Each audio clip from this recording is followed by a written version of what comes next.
is going to have quite a development here versus Talon with the sniper pick from GPK. Yeah, BSJ is right, though. Very similar lineups. You got these tanky boys as position ones and the Omni and the Tide Hunter. And of course, as always, the offlaners will be inherently tanky as well. And then you got these range right clickers in the mid lane. You got a lot of saves on both sides. Very interesting lineup. Yeah. Both teams. I think in particular, what year? I don't know if I've ever seen this lane played before in any game. Oracle Omni Knight. Yep. This will be my first time watching these two heroes lane together. It's obviously times change. It's actually a pretty strong lane now. Yeah, we'll see how they make it work. How do you know if you've never seen it? I can't say it with confidence, okay? I just like, when would this have been a thing? I know. It's just, yeah, it's pretty strong lane. Like, well, I haven't seen it yet. Genuinely cannot remember ever seeing these two heroes in the same lane. But I'm kind of with the panel's concern about this Tide and Misery in particular. I don't think it's that good of a pick here, so that's my main concern. Well, of course, you can alleviate anything if you get first blood. Yes, indeed. Blood Grenade with the Gush. Jokum here. They want to give this to 23 Savage Miero. Okay. Well, we'll oblige. I will argue that I don't know who it's worse for that he dies faster, if that's worse for him or for the Tide, because he could have kept running a little bit. But he kind of wants them to kill him faster so he can come back to lane. Great news for Talon, though. So 23-7. I mean, this is kind of a playbook out of Falcons, I suppose, with the position 1 Tide that had found a moderate amount of success. It kind of fell flat a couple times as well. So, but in this lane against the Beastmaster, Misery was kind of talking about that matchup. How do you feel about it? I kind of feel the same way that let's even say Tide is good against Beast. Let's entertain that idea. You're not going to stop him from farming. Like, Beast is still going to get his stuff. So if this was your quote-unquote counter pick, you're not stopping him, you're just enabling yourself. And there's plenty of heroes that can do that against Beastmaster that would be more traditional carries and have a bigger impact. The other thing is, I don't know if this is a hero where we're going to see 23 Savage shine, right? That's the other. It's just a big question mark. I don't know if I've ever seen him play this hero. It obviously won't be the first time. There's no way he would run like this just blindly, and they clearly value the Radiance highly. But let's say you wanted the Radiance carry. You could have picked, let's say, Dawnbreaker, for example, as an alternative. That could have also laned against Beast, gone Radiance, and then had a different type of impact. Yep, and they have some okay setups for it, too. Yeah, so that would just be one example off the top of my head, but there's going to be plenty more. That would be Radiance buying heroes that lane into Beast. Well, part of me hopes it works because I'm guessing Kunkka was banned. I don't remember the entire draft, but I think that would have been their pick before Tide. I mean, Tide being able to play 1 is very cool for Dota, so I'm hoping that it's not a bad thing. Yeah. So far, so bad, though. 6-1 start for him. They're losing this lane as it stands right now. They're really being bullied away. The Ringmaster does very well against Tide in lane. The percentage-based damage. All right, so it's all about the stacks. Can you get the massive stacks in the triangle for 23 Savage? Because that is definitely a hero that can take them. And of course, when you do play the carry Tide, you kind of have to take the Krill Eater facet. And by extension, you're making your laning stage weaker. So it's even worse than it would be with a traditional offlane Tide. Yeah. He'll get there in the end. I have confidence in the meanwhile, Kiritich on the carry Omni Knight that we discussed. It will be a Radiance build. So is it actually going to be Radiance on 23 Savage? From what BSJ was saying? I mean, I'll put it this way. If he's not buying Radiance, I don't understand the pick. Okay. I think it's the one thing that makes sense to me about it here is laning into Beast and buying Radiance. Otherwise, I just don't get it, because Ravage isn't really good this game, I think. Like, Omni Knight deals well with it. Sniper is going to outrange it a lot. The supports have a save. Actually, they have 2 saves. They have 3 saves, because one of them is called save. Kraken Shell's good this game, though. Yeah. It's just one of those, I don't know. Maybe I'm just a hater. And that's weird, because I actually love carry Tide, which I guess is also why that's probably why I'm so opinionated that if I don't see it, then I feel relatively confident. But well, for the side of talent, other than the Tide Hunter, which is the only hero we've actually discussed, they do have Jokum playing the support Slark. Yeah, he's been awesome. Time and time again, there's only a few players that... I mean, I feel like more and more players are getting on board now, being able to actually pull this off, but it feels like it started with 9 class. Just such an annoying hero. You just can't kill him. which means you have to go for other people, but then he has a save in the Depth Shroud eventually. Of course, that has been nerfed. 200 less range, I believe. Or is it 400 less range? I think it went from 600 to 400. Either way, a little bit worse than before. Do you think Depth Shroud gets changed at some point? Yes, 100%. I feel like this is another one. I don't remember the other one we talked about earlier today, but I think the shard is actually going to get reworked. Well, the question is, can Slark be played as a support without this shard? I don't think so. No. Right? I don't... Like you're on board with this as well. Not every hero needs to be able to flex. It's okay. Then remove the shard or change it, and then make him a better carry. I think that's fine. Yep, I would agree with that assessment. WS taking some pure damage from Kiritich. Kataomi a little bit too deep here, though. Pounce. WS doesn't have a whole lot of follow-up yet. As Jokum finds a nice courier for Kiritich. Well, that's a good blood grenade though. Jokum in a lot of trouble. He will die to the purification as WS looks to be next as well. Under the tower, one more right click. If you can find him in the trees, he gets him with the Hammer of Purity again. Ooh, he even salved as he died. So another extra 100 gold down the drain. That was a really nicely played situation from Kataomi, recognizing that the blood grenade would lead to a kill and then getting the Fortune's End connection on his Omni. That was beautiful. Boy, and they lose 23 Savage in the top lane, so disastrous all around for Talon. As Cuckoo, he's going to get whipped into oblivion as Jokum coming in for one last right click, gets saved. So they at least get something, but yeah. Dude, that Ringmaster illusion looks funny. Man, he's got huge hands. He's got huge hands and a very small head. Yeah, that's a... Just like you, except it's soft hands instead of huge ones, but close enough. Yeah, under the tower. Looks like they just dove him. Relatively easy kill for BetBoom. It's all about how much can the Tidehunter come back in this game. It's also about Makoto, which we haven't discussed yet. A lot of heavy lifting probably in this game. 30-7 right now for him, as GPK with 33-5 on the Sniper. Let's talk about the Sniper a bit. How do you feel about this pick in this game? I think it's solid. It's one of the heroes that lanes better against Lina than most. He has great front line. He has Omni Knight protecting him. I really like it here. Also, since the changes to Sniper, you know, the introduction of Hurricane Pike, which is old at this point, Concussive Grenade, a lot of the traditional matchups that are tough for Sniper, you can kind of itemize your way out of them. So a hero like Slark and Centaur especially, you might be like, damn, Sniper into Centaur is kind of bold. You can navigate your way around it quite well, especially with 2 save supports. I'm not really worried for GPK, to be honest. How does the Concussive work against Pounce?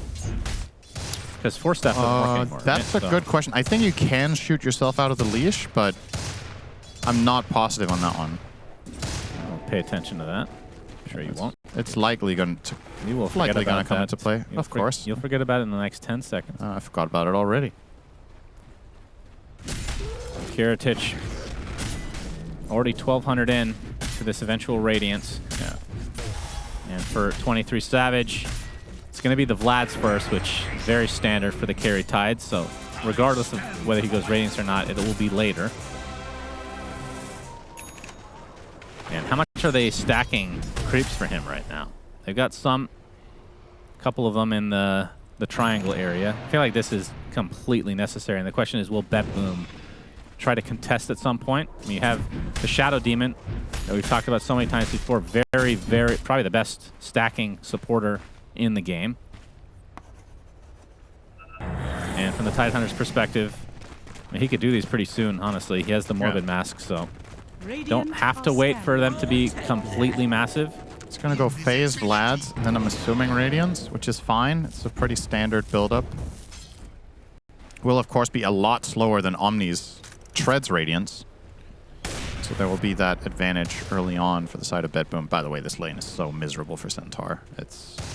Yep, getting bullied out. Oh, he's going to repel under. He's going to force out the Stampede. Kiritich, nicely done, but the hoof stomp will follow into the pounce from Jokum. Uses the Hammer of Purity onto Jokum. Will survive. WS still very low from the earlier engagement, so they can't really do too much. As Makoto made his way over as well, but... waste of time. Indeed. Not much, though. He's still going to be able to... Kataomi's taunt. I forgot that was in the game. That's a basketball hoop. Yep. That's awesome. Oracle's default animation on casting ult kind of looks like that too. Go Pacers. Hoof Stomp finds one. They'll be able to easily kill off WS, so they just have the health advantage right now. Never went back to base to heal. Now Kiritich pressuring the tier 1 bot. Yeah, things are looking great for the side of BetBoom right now. It's not a big numerical lead, but all their cores are nicely enabled. Whereas for the side of Talon, of course, WS having a rough one on the Centaur. And in many of his wins, I've been singing his praises. I think he has carried this team in multiple games from the offlane.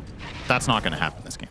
You're playing Centaur, first of all, which generally doesn't carry games. And secondly, you're having a bad start, so even less. Which means in turn, you need the Tide to step up, you need the Lina to step up. And this is really important. This has to connect for Talon, feels like. We're going to get the Demonic Purge. Kiritich. It's going to end up being an easy one. Very valuable kill. Cuckoo gets the last hit with the Demonic Purge, which something the panel brought up, of course. The Dispels, I mean, really good this game against Omni and the 2 supports. It's a very, very value. Demonic Purge is the best spell this game. Radiant's bottom tower is I mean, to the point, and I know that Shadow Demons don't get that farm, but this would be an insane Ags game. Yeah, because you want more than one. Yeah. Just want the extra charge. Just such good value here. Not often you find that that is the case. They don't really have a... is there nullifier carrier Tide, I guess? I mean, Slark would be the perfect choice, but... Yeah, he'll get it eventually on It is a support, so it's going to be slow. Yeah. And we'll see how fast they're able to get these items, because I do think that they're going to have a huge impact. There's a technical possibility of running it on Centaur as well. Nullifier. But that would probably be the 3rd or 4th item. You absolutely want the Blade Mailing to blink into something, and then you can consider it. But yeah, more likely it will just be one Nullifier this entire game on this Lark, and it will be late. So that's true. The Demonic Purge, important. The entire game, Cuckoo has a very critical job, and you kind of have to connect. This is the other problem with that Demonic Purge. It doesn't necessarily lead to a kill if Lina isn't hitting the target. I don't think the other cores deal enough single target damage in the mid game to actually kill the guy you purge. Like Tide is not your carry that will deal 2,000 damage in a Demonic Purge, nor will the Centaur. No, well, Makoto off to a fine start. Not really dominating mid, but is still slightly on top. Yeah. I mean, having said that, 23 Savage, despite that death, is actually top net worth. Didn't realize that, so... Yeah. Has definitely bounced back for the time being, but the question is the timings here, because we both brought it up. The Radiance will be earlier for the Omni regardless. And it doesn't look like it will be a Radiance anyway for 23. It's going Mage Slayer. So Magic Resist and Spell Damage, I guess that works on Omni.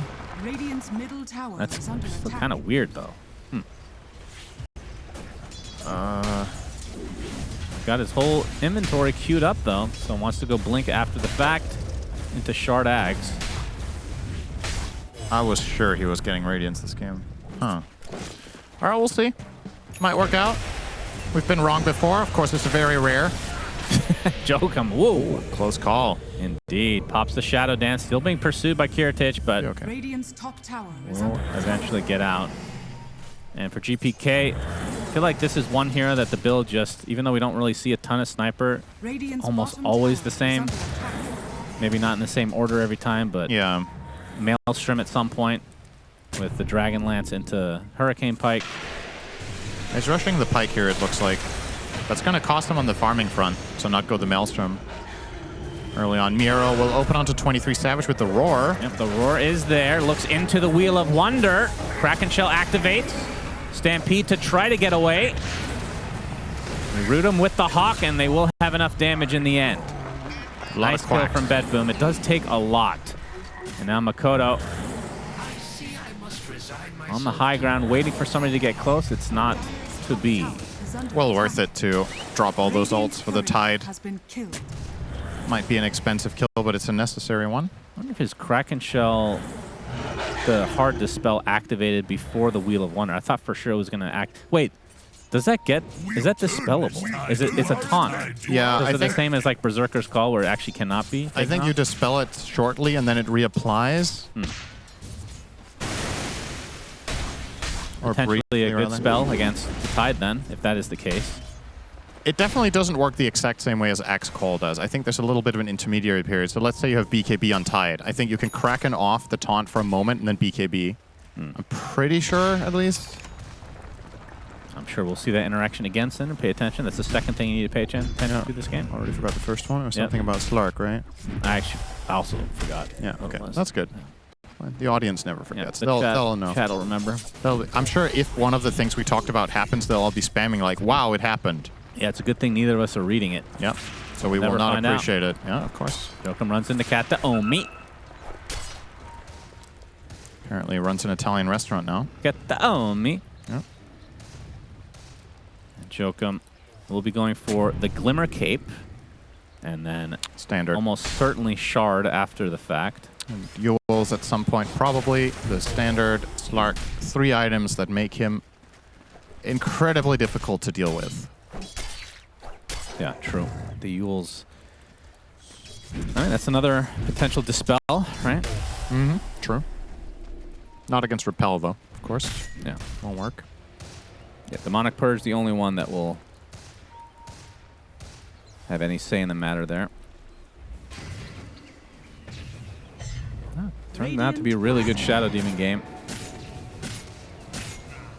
And looks like the stacks were taken on the Talon side. Had to have been either the Lina or 23. Probably Lina, I suppose. And they're both top net worth in the game, though, so not complaining for Talon. Big item timing arriving here for Miero. This game he has opted for the Aghanims on Beastmaster. Okay. Do you like Gonna that have over it, the helm?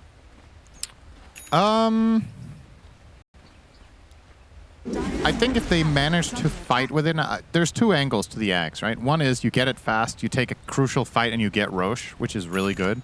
The other one is if nothing is happening, it's the fastest farming item on Beast.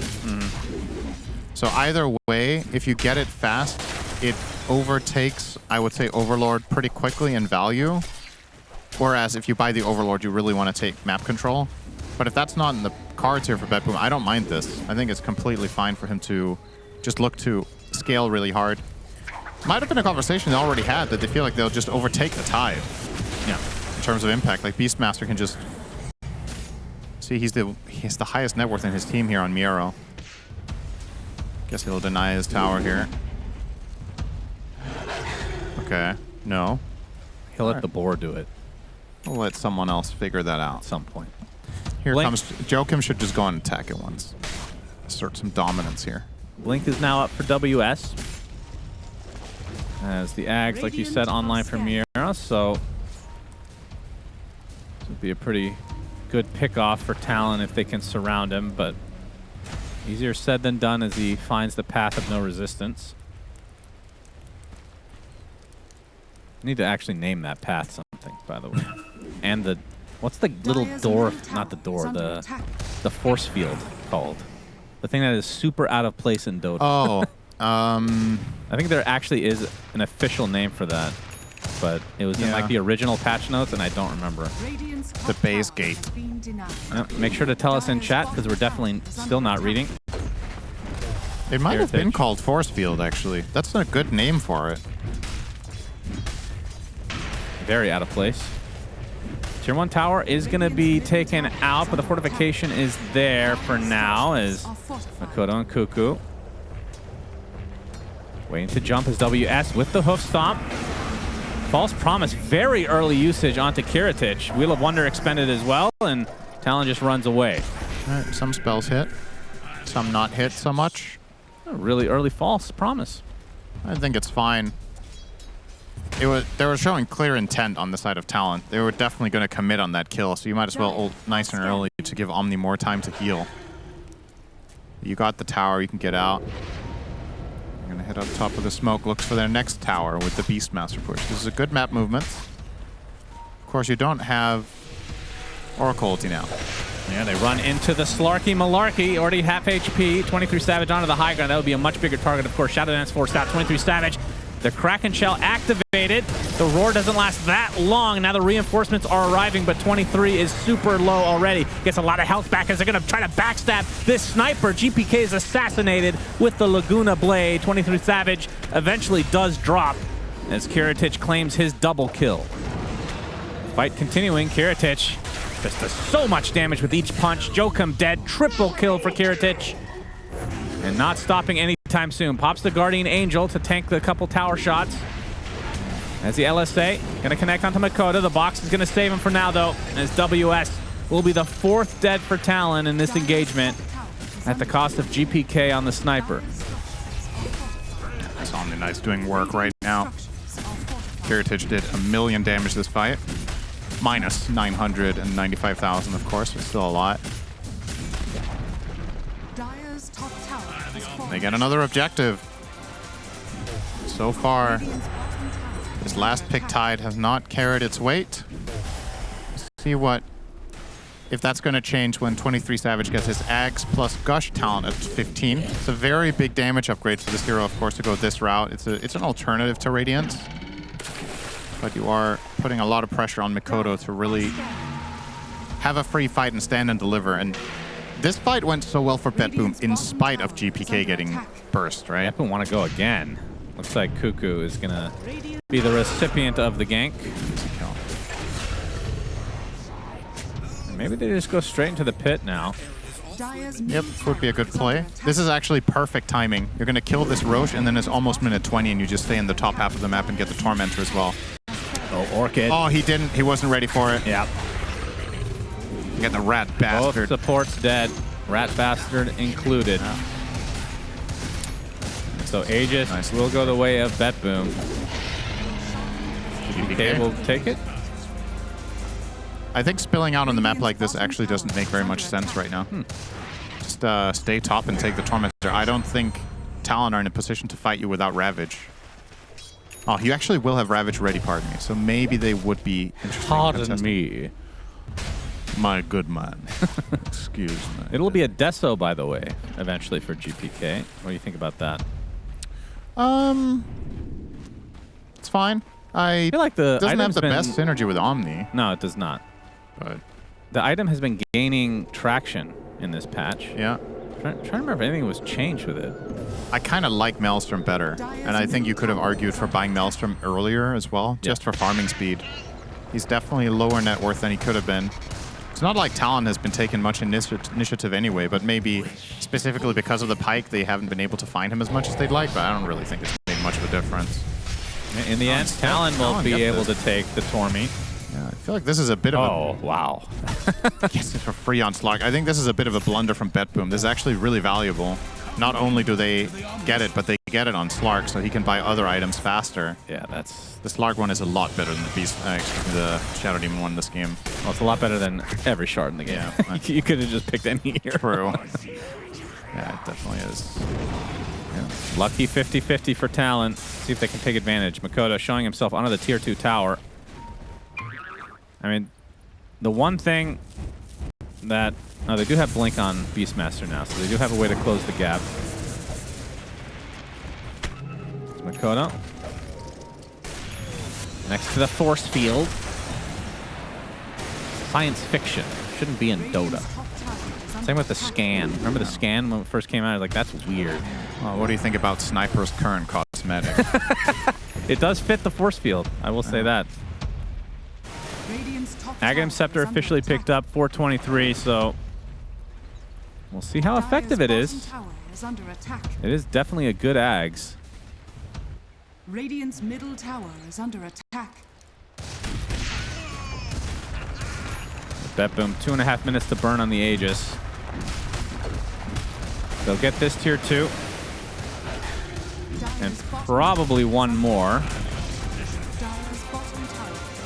Now, Talon, courtesy of not playing the first series of the day, should have already showered going into this one. I don't know. If it was you, you'd still wake up 10 minutes before the game. So, oh, okay. They swap places. Wow. Vengeful Spirit somewhere is smiling in the grave of unpicked heroes as WS Pops the blade mail, but he keeps getting rooted as well. Gets off the stampede, but the assassinate from GPK He was from hoping to bait a roar. downtown. Nice patience there from Miero to not use the roar. He's confident they're going to get him and that it won't take too long. He was right. Yeah, WS a bit desperate for farm. He is so far behind the other cores. Yeah. Like, a criminal amount. Playing Centaur this poor feels really bad. There's so many offlaners that can do quite a bit with less farm. Centaur is built around being able to stay in the fight for extended periods of time and really absorb damage. When you're behind by this much, you end up just being a liability, especially against the Deso sniper. He's going to hit you really hard and fast. I'm surprised he didn't start the game with a Vanguard. He's still going to go Crimson anyway. It is a really good Crimson game. Yeah. That does feel quite late to just start building it. That's GPK. And the BetBoom side will be able to claim this tier 2 tower with a minute left on the Aegis. Jokum trying to find an opening for himself. Now that he has that freebie Depth Shroud, he can focus on the Nullifier to come. They're right next to each other. Tower is under attack. Do not see, though. Radiant's middle tower is under attack.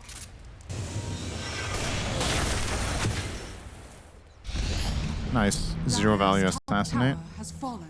Actually baited him to Glimmer, I Radiant's guess. middle tower is Yep, under true. attack. Radiant's structures are fortified. Okay, She they shadow bait the ult. dances, yeah. And the Stampede Okay. to escape. A BKB was activated, though, as Orchid not going to be followed up too far away, and the Aegis is going to expire Radiant's here, but bottom tower I is wonder if under BetBoom attack. just continues to go for this last tier 2. No If reason they do, not if to. Talon can be able to get a jump of some kind. There is a blink, Ravage. Yeah, there's a lot of pressure on this Blink Ravage to be timed really well, though, for the side of 23, because we already established all of these saves and ways of protecting themselves in general that they have make it difficult to execute. Now, Kiritich is going to go for the the harpoon into BKB. Seems to be his plan. Has been I killed. feel like this would be a good game to get a dagger on the Omni as well. But maybe harpoon plus dagger is a bit of overkill.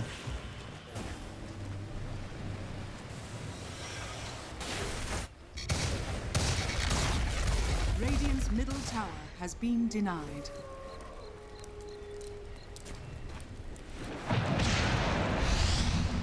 Jokum. He is really low on mana. Yes, he is. He's going to get a nice ward down, though. Interesting. Yeah, that can't even be bothered to chase him. But I will say this movement from him is pretty telegraphed for warding. When he gets spotted there. This is really interesting. Radiant are scanning. So, Kataomi is going to be getting a Ghost Scepter, which is not interesting. But queuing up an Ags afterwards. I don't think I've ever seen this one before, but it's really cool. False Promise gives you invisibility, but in addition grants 30% bonus spell damage and 0.25 reduced base attack time. On a Lina? Sounds pretty dirty. Yeah, unfortunately Lena's in the other team. Well, it still stands true. But it is correct. That is crazy. Well, then in this case, on the Omni Knight. Yeah. 30% spell damage, pure. I'm assuming that works on Hammer of Purity, but the BAT isn't as valuable for him as for other carries. Yeah. But it's really nice for the sniper. Jokum. Have to use the Shadow Dance. Trying to get the pounce off. He's getting surrounded. Uses the Death Shroud as well. Glimmer Cape, not enough. They finally get the Slarky Malarkey. Can they use it for anything, though, is the Radiant's question. middle tower is No under Roche, attack. no Tormentor, no Tower. Ends up just being a casual support kill that takes them 15 seconds. Not really that valuable, Is under attack. honestly. I'm hoping this is a late game scenario. I want to see this Ags on Oracle. Yeah. Very cool.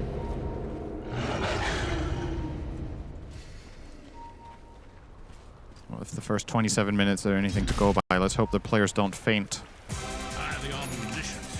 Getting to that late game. Yep. Stay healthy, everybody.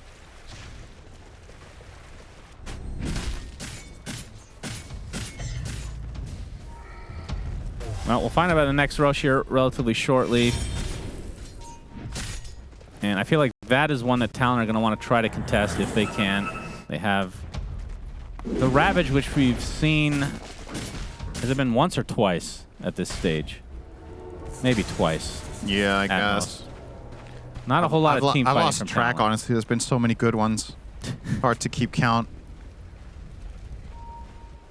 He's 23, has still kept himself towards the top of the charts, though, on the farm department. He's going to go Shiva's next. I mean, they're playing a carry tide, but he effectively has an offlane build. Yes, he does. No real adjustment. And well, part of it maybe is because they don't really have an offlaner this game. Well, their offlaner also has an offlane build. WS very poor, though, like you said. 4K net worth just between him and the next up. Jokum will steal the wisdom. Nice little grab there, and now he's going to go for that nullifier, so he's going to go that over Yules. Break his smoke and see him, and he's getting out. Radiant's top tower is under attack. And Makoto to go along with the Boots of Travel, Hurricane Pike, Mjolnir. Looks like Lincoln's, he's 2K in. Try to contest the Roar. That's the one thing that can really destroy him. But having said that, we talked about the save potential with the Shadow Demon. And, well, the panel did bring up, and the Death Shot, obviously, but they did bring up the fact that Centaur could be one of those heroes as well, but at this rate, it's going to take a while. And he does finish the Crimson, though, for WS, which is probably the most valuable item he could buy the entire game. Now focusing on Pipe, which it's not that much magic damage. I feel like a lot of pure and physical, the little magical intertwined. Do you feel like the Pipe is necessary? It's like against Beastmaster. He's going to get Shivas. He's got the Drums of Slom. But yeah, since Sniper didn't buy Maelstrom, I actually think it's significantly worse. I don't know if I like this choice. No, me neither. You could start building the Ags if you want. Yeah, Axe Lena would be nice. Well, that is a Slark no longer. Talon were looking to go for Roshan, and now they're going to have to wait 40 seconds unless they want to expend the buyback here. I think BetBoom will force them, perhaps. They could start it themselves. Despite it being 15-4, net worth still real close. Gotta give Talon credit with that.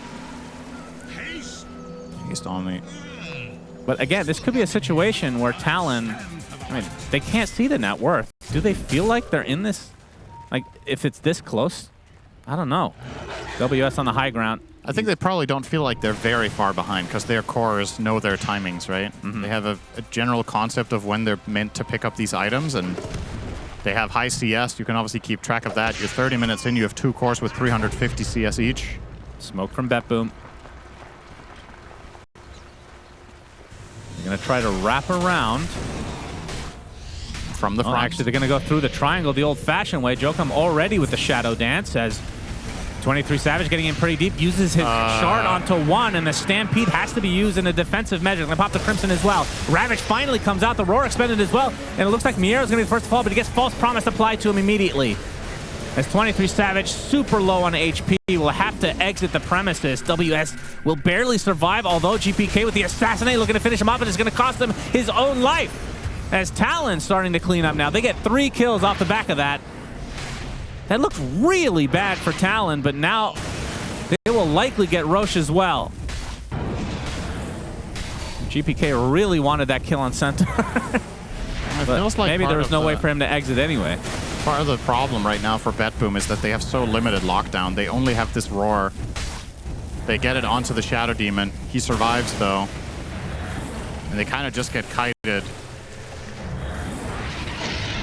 Lose the Aegis here. Yeah, looked like he was about to sneeze there, but opted against it. I think Miro is a very calm guy. That was probably his version of a Primal Roar.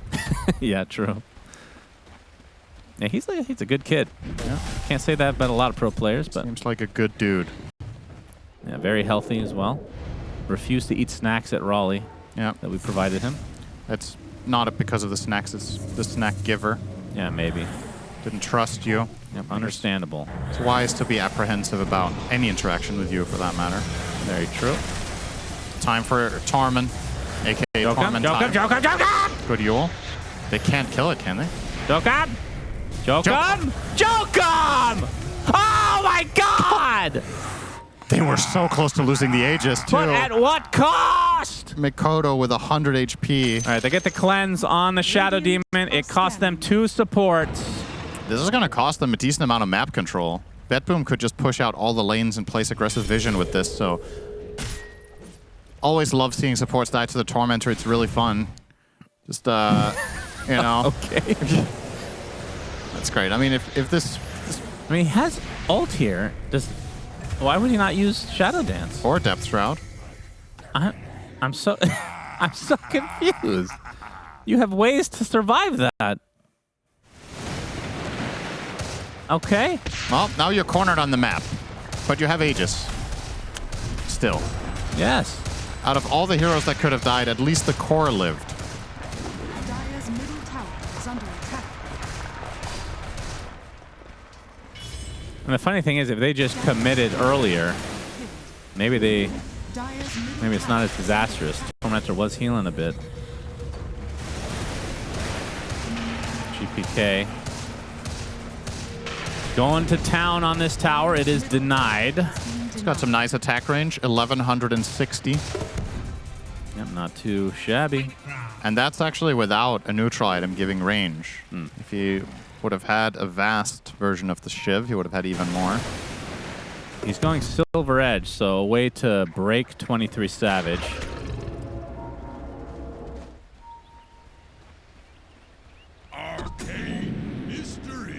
And that can be pretty damn good in terms of just going all in on the Tide. Kraken Shell doesn't activate, no hard dispel. That is usually the most important spell for him in these engagements, just to get insurance that he can get his ult off. And the Shadow Demon, of course, is mostly going to be looking to saving the Lina. Yeah. Depth Shroud as well. The Lina just the hardest right clicker on the side of Talon. We didn't mention the changes to Take Aim, right? Sniper's actually been reworked a bit this patch. Remind me? So Take Aim used to give armor, and now it gives vision range when you activate it.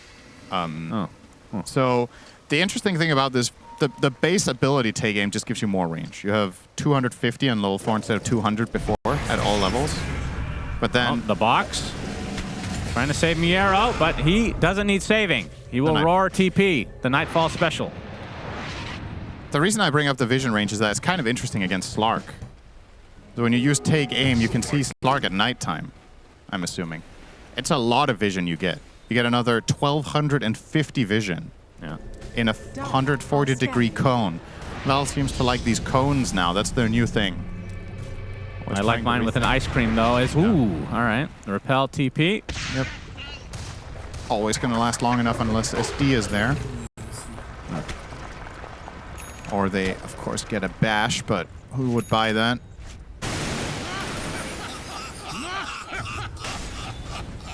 All the heroes are laughing, having a good time. This game does indeed not really feel like PvP very much, so... Yeah, very even, though. Everybody's This is all we could hope for, man. Well, I could hope for more action, but... There's been slower games than this.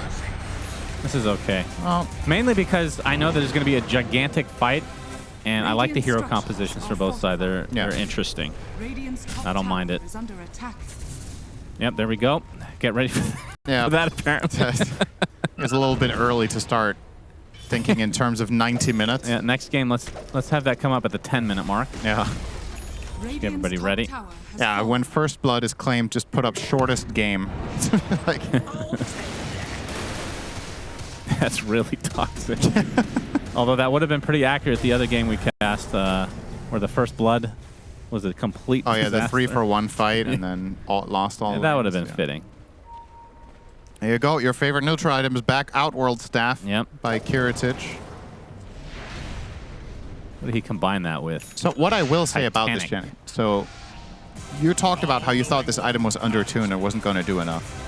Yeah. And we still we're laughing about it because so many players pick it, so clearly they have a different view on it than you. But I have to say, in your defense, we've barely seen it do anything. And they keep taking this item, and I think there's been like a handful of the games where I've been like, yes, in this game it's really, really good. But there's just as many where you just don't use it. Like the 0.7 seconds that you buy is specifically targeting really, like, okay, let's say you dodge a Laguna Blade with it, for example. That would be sick. Or you dodge a Centaur Stomp. I mean, the way that I look at it, the main use, and again, I'm not saying I'm an expert, is for a support to kind of disjoint whatever initiation is upon them. Just give them a little extra time to be able to activate a skill, right? Yep. On a core, though, I feel like there's better options usually. I mean, we're looking at one right now on the Beastmaster. Like, the Pyrrhic Cloak is just absurd. I'm going to go ahead and assume that Kiritich wasn't offered that. Pyrrhic Cloak seems like the choice for most cores right now. Got another Outworld Staff for the Slark. Okay. Well, now, Shadow Demon still has his Dormant. So this is 2 Curios being finally used. So Slark got the Dormant version of the Outworld Staff. Really worth saving 37 minutes to get that 0.2 second banish. And then Shadow Demon with the Monocle. Now this one is pretty good. You get more cast range. That is value. Okay. The upgraded Monocle, 30% more. I mean, I think for any hero, the item, Slark actually makes the most sense, if you think about it, especially the support Slark, where you have this many annoying things you have to get through. But yeah 0.9 seconds. So he held on to that for 38 minutes for 0.2 extra seconds. It's tough to say. The ironic thing about the upgraded version of this item is that that's not strictly better, necessarily. Yeah, that's true. It's dependent. Yeah. For most of the other items, it's just objectively just better. It's more of range, more of damage, you know? But this one... Yeah.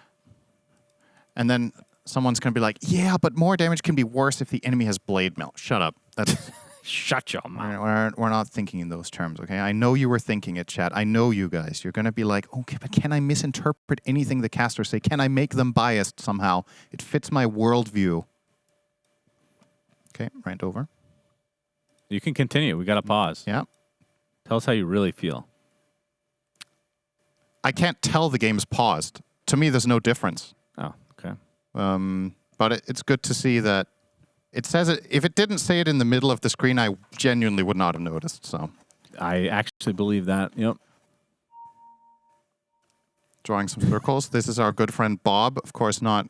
This is nothing against Bob from the band. That was just the first name that came to mind when I saw that ogre. Bob, I think you're a handsome young man. You're great at playing music. Very likable dude. But this Bob, all of the ogre Bob, all of the guys from the band are a great bunch. To be fair. And that ogre also looked like a good time, so I don't think Bob minds sharing a name with this ogre. By all means. But at this point, it's already canon. Yeah, you can't unsay it. No. I mean, luckily for these creatures that we name, their names go with them to the grave, right? When a new one spawns, it's a new individual. It's not the same guy reincarnated. He's still called Bob, though. It's a long lineage of Bobs. It's like in the U.S. where you're called your dad's name Junior, which is super weird. Wait, how's that weird? It's just weird. You're another person. You're not mini dad. So like Bob the Third, Bob the Fourth. Yeah, they do that in Europe. There's a long lineage of kings. You do that for kings, specifically kings. You're saying, so you're saying that's just for kings? I think even that's royalty. Because that's how Junior becomes. You're the second. You know. No, you're just another person. Okay. Yeah. Never it's just a name. Who cares? Yeah, it's just a name, Sean. Why do you always have the most uninteresting things to talk about? That's right. Let's talk about shoe sizes instead. That's a lot more interesting. That was interesting. Yeah. A lot of people were riveted by that conversation. Yeah. I was blown away by your ability to do improv with that. So let's get an update on the records here. So BetBoom in this group stage 2 are 4-1. Yep. Talon are 3-2. BetBoom are second right now, and I would say they have a slight amount of separation that they can feel a little bit comfortable, but obviously not enough to ensure top 2 outright. Whereas Talon, they're kind of like in this middle ground. They're tied for third. Tough place to be. You got to win at least another match.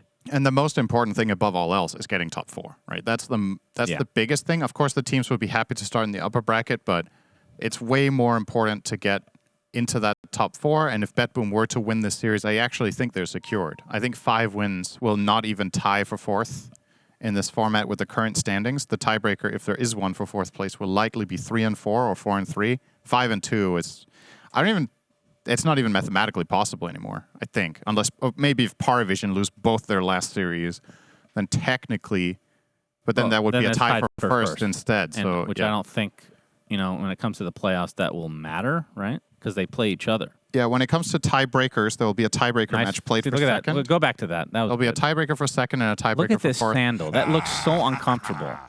I mean, his feet look uncomfortable. The moment I saw this foot, I thought about, we've talked about this game before. You've played Black and White, right? Oh, yeah. Oh, man. Oh, that's true. The graphics Epic are so game. bad. This really reminds me, the moment I saw this, I was thinking Citizen in Black and White. Can you spank him?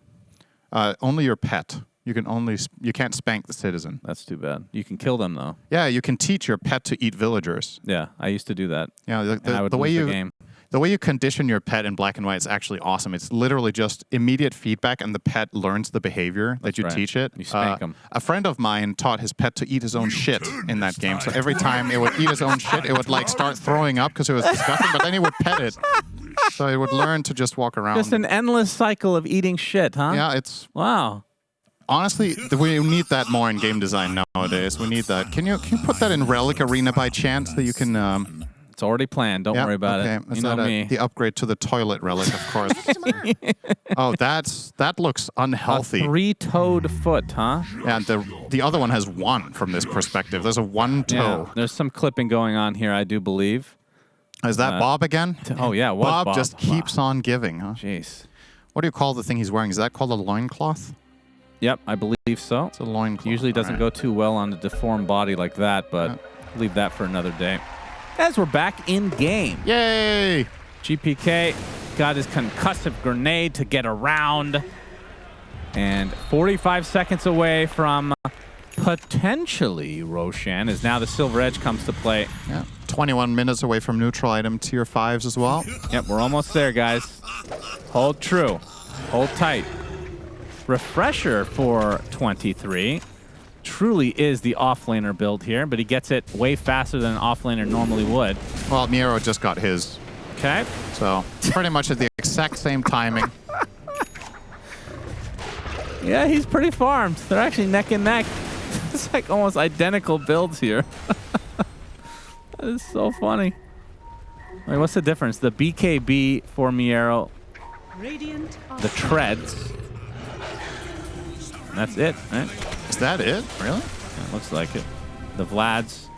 Yeah, the Vlads. Well, it's the Vlads instead of, other than the boots, it's the Vlads instead of BKB, the BKB. Yep. Yep, riveting stuff. 23 Savage. Gonna fight 2 boars here. He's gonna win.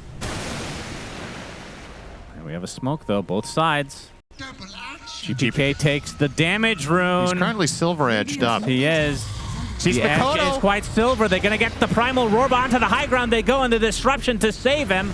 Makoto's actually fine. Laguna Blade now applied to Kiritish. He's the one in trouble. Demonic Purge applied. He's going to use the Mystic Staff, whatever the hell that neutral item is called. Dies shortly after as GPK falls promised at the moment, attempting to TP, but the Yules will cancel it.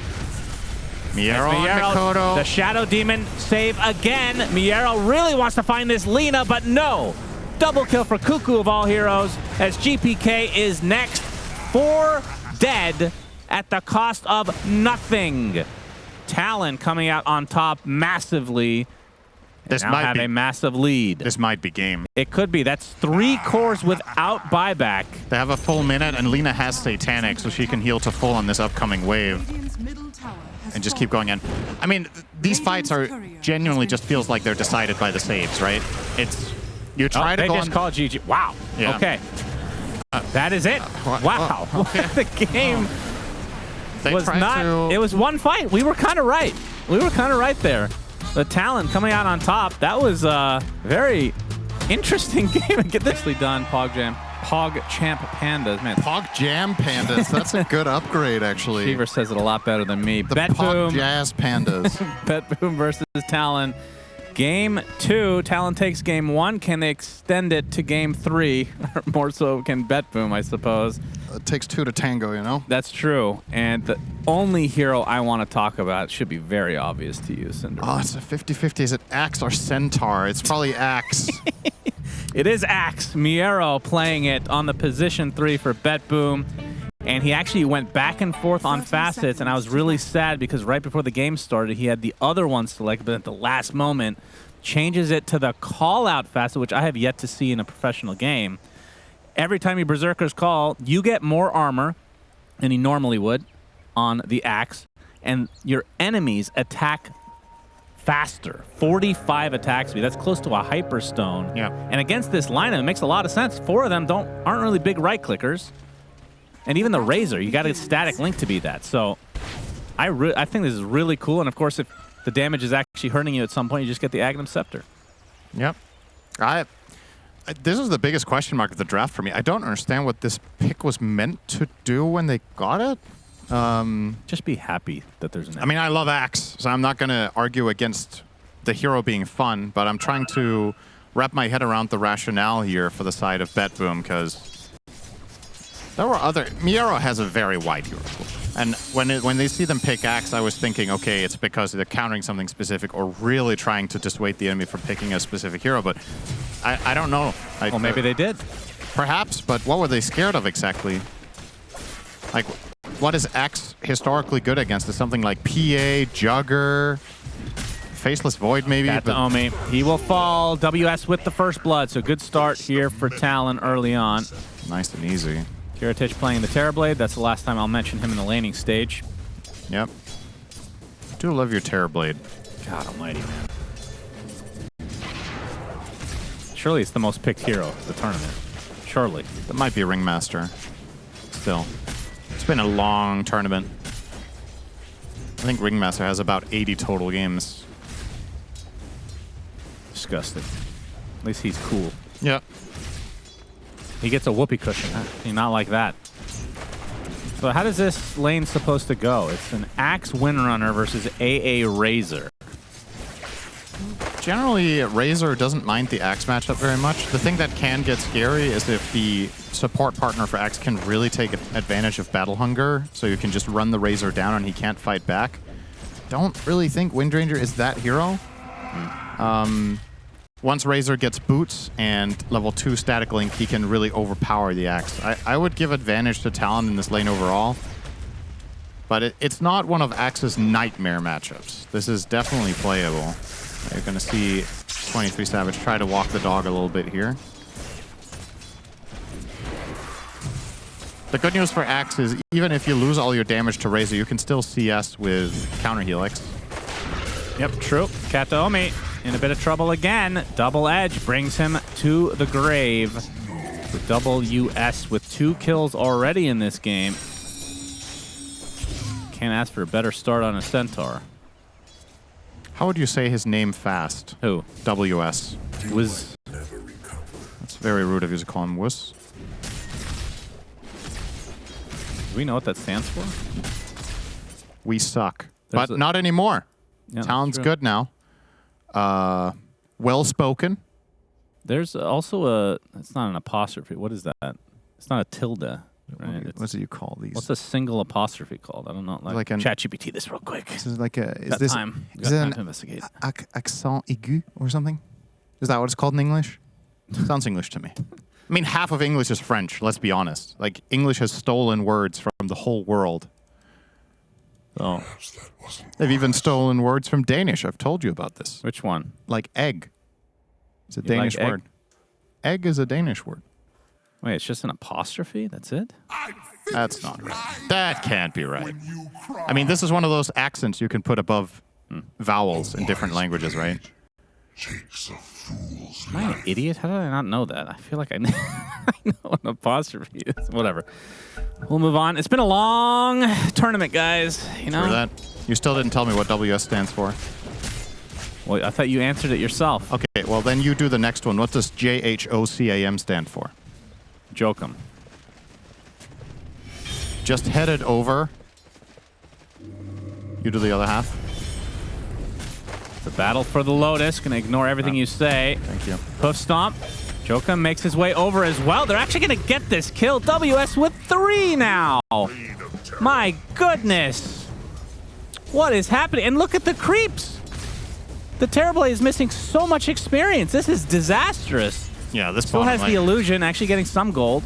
You would not imagine that the Terrorblade Bane would get crushed like this. Insane. Definitely not great. A nightmare. All right. Kiritich. Surely they can get Jokum here. WS thinking about. He's fine. We'll He's got a cushion if he needs it. Didn't even need it. Can save it for a rainy day. Juking out Kataomi. If they ping him out, there it is. Man, that is pretty powerful too. Yep. That's like twice the distance of Horsey neutral. I think it's about the same. What? Is it longer? No way. That was not even close. Isn't Wolfie Cushion like 400?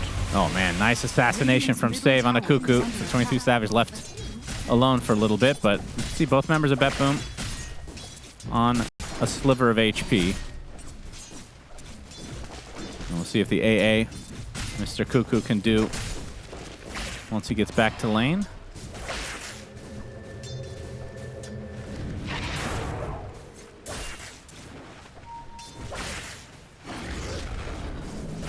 Yeah, your thoughts on the Razor this game then?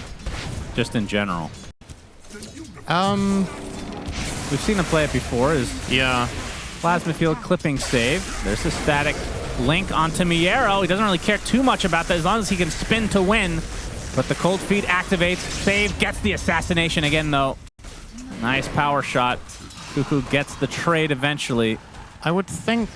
So Razor against Terrorblade is an interesting one because generally speaking that should be heavily TV favorite down the stretch, but the Razor against Axe is one of the better matchups you can have as a Razor, specifically because you don't tend to just die and call. Maybe late game when you have all the attack speed and everything, but until that point I think it's okay.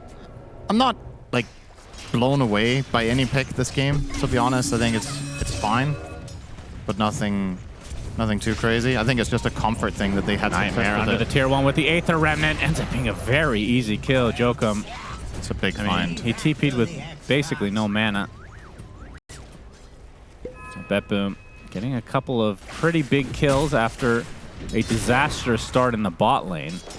Despite that, the CS leader is still Kiritich. Yep. Oh, Miero. This is going to be a long walk. Good slow, though, from Save. We'll get him out.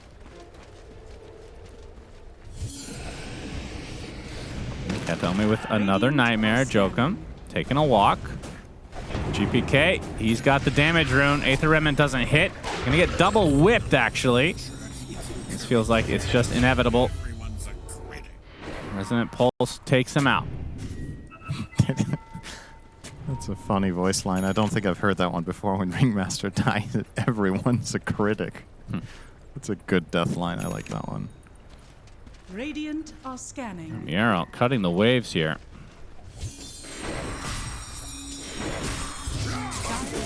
And she calls as well. They glyph it. Oh, that's mean. Oh, yeah. He's not going to finish the wave now. And that can all be denied. Meanwhile, Coil, Makoto styling on Save, although the shackle does hit. Jokum and Cuckoo in the area. As Cuckoo gets credit for that.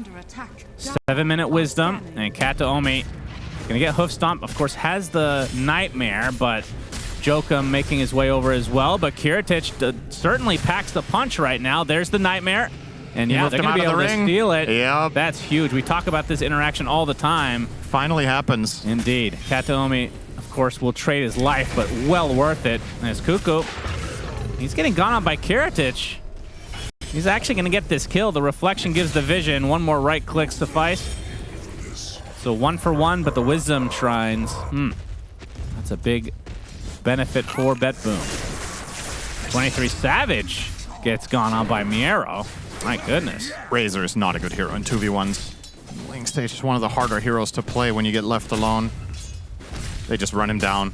Not any issue at all for them. Mikoto. Ooh, close to the Nightmare again. Kataomi. Don't think they could have killed him, but they could have done massive damage.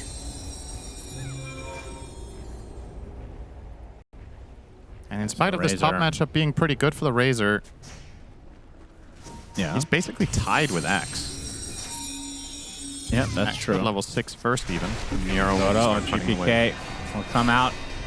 Might be a trade of supports. And Stampede to try to help Kataomi, though, coming in. Save drops first. Gets the Nightmare onto the puck, but now Makoto can just turn on Kataomi. And GPK, looks like they're both just focusing on supports overall. The Bane will fall. Jokum, one more right click for GPK. GPK is He's out of mana, though. Doesn't look like they want to pursue any further. This feels like it would be worth for 23 Savage to rotate over for, but instead they're just going to let him go. GPK steals a couple bounty runes as well with that bottle, so not going to be too upset about that.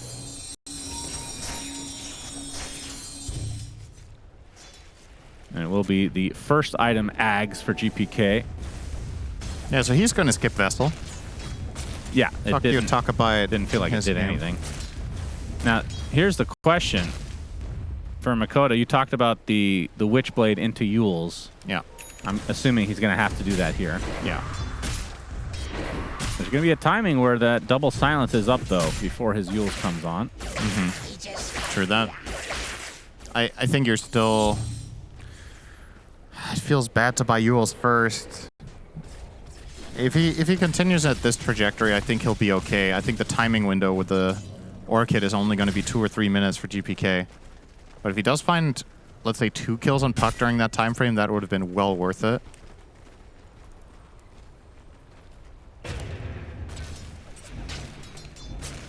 Three members of BetBoom in the mid lane. Maybe they just want to poke at this tier 1. Meanwhile, WS is taking heavy damage. Will not fall. Of course, he is on a killing spree right now, so it would be worth a good chunk of gold. And for him, he's got the Vanguard, and Blade Mail looks to be next. Yep. Coil expended for the Bane. Will Nightmare himself. He's actually going to live here. As Dave gets a nice shackle onto 2, and GPK coming in. Doesn't get the full connection he was looking for as the Stampede now popped. 23 Savage with the static link. Do they have a stun? No. So GPK able to get out of dodge, so no casualties at all there.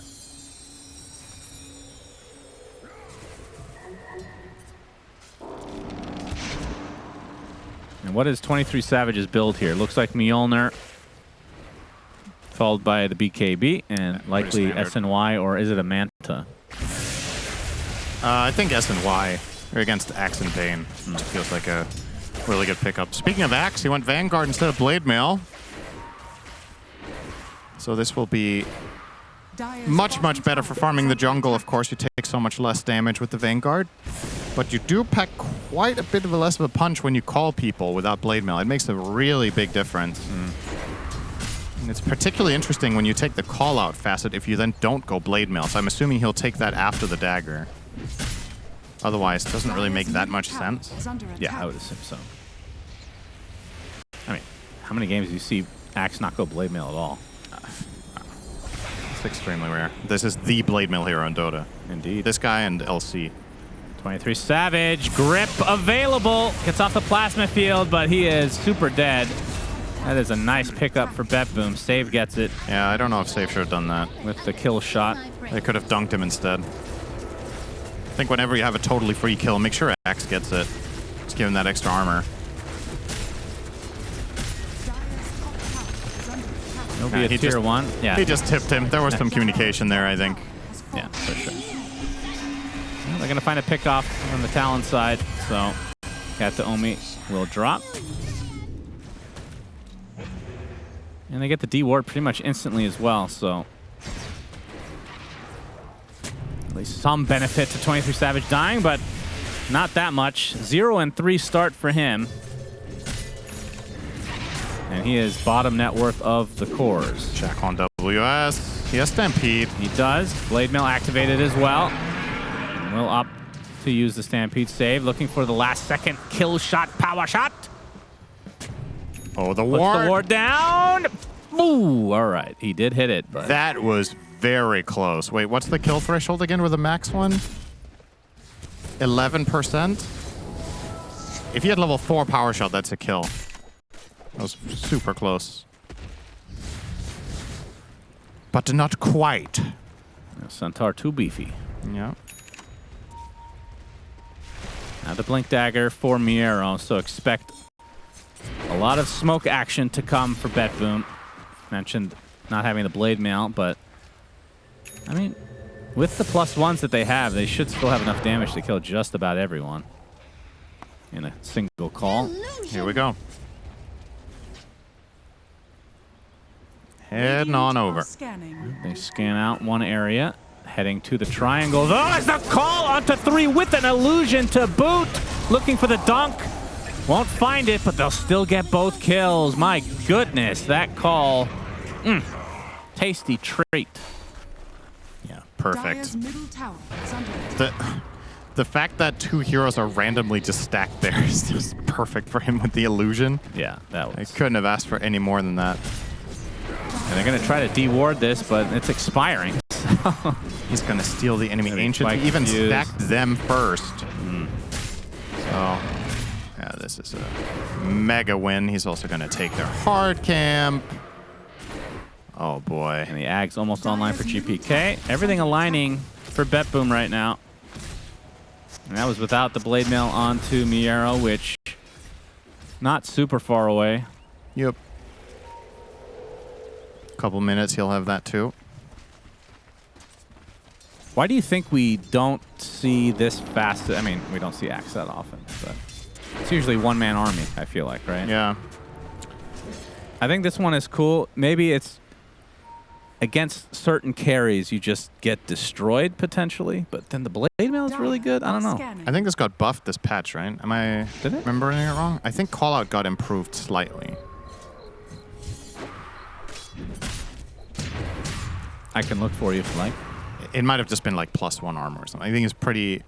It was a pretty insignificant... I just remember it. You scrolled up too far. There you go. Yeah. 1 more armor. Okay. For Berserker's Call, which is pretty random. It's kind of... Whenever Valve does certain patch changes, it's their way of saying, remember this exists, it feels like. It's not even necessarily... The that it stats gets show much this better. is good, noobs. Yeah. Idiots. Take this. Try it. Miero says, okay, Gabe, I'll try it.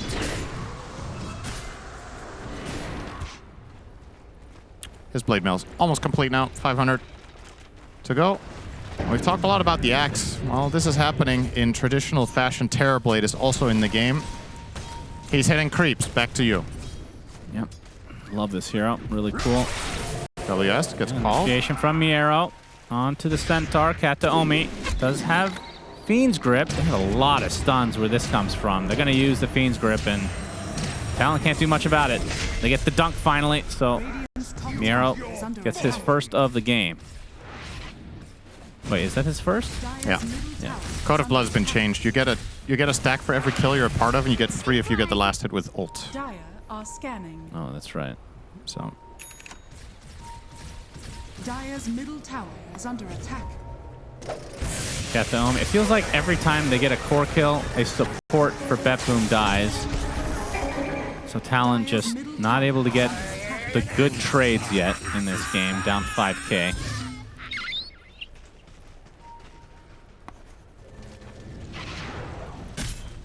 And for the Razor, traditionally looked at as an anti-carry, but things have changed a bit in that department, not as one-dimensional, I suppose. yeah, he could definitely carry in his own right now. Dire's bottom tower How do you think is under he would attack. fare in this game if it went late?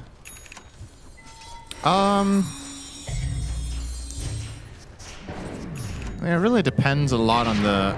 I want to say whether they can get off a good box, because I think the problem that Razor has here is if he does get... When it gets late, if he gets called...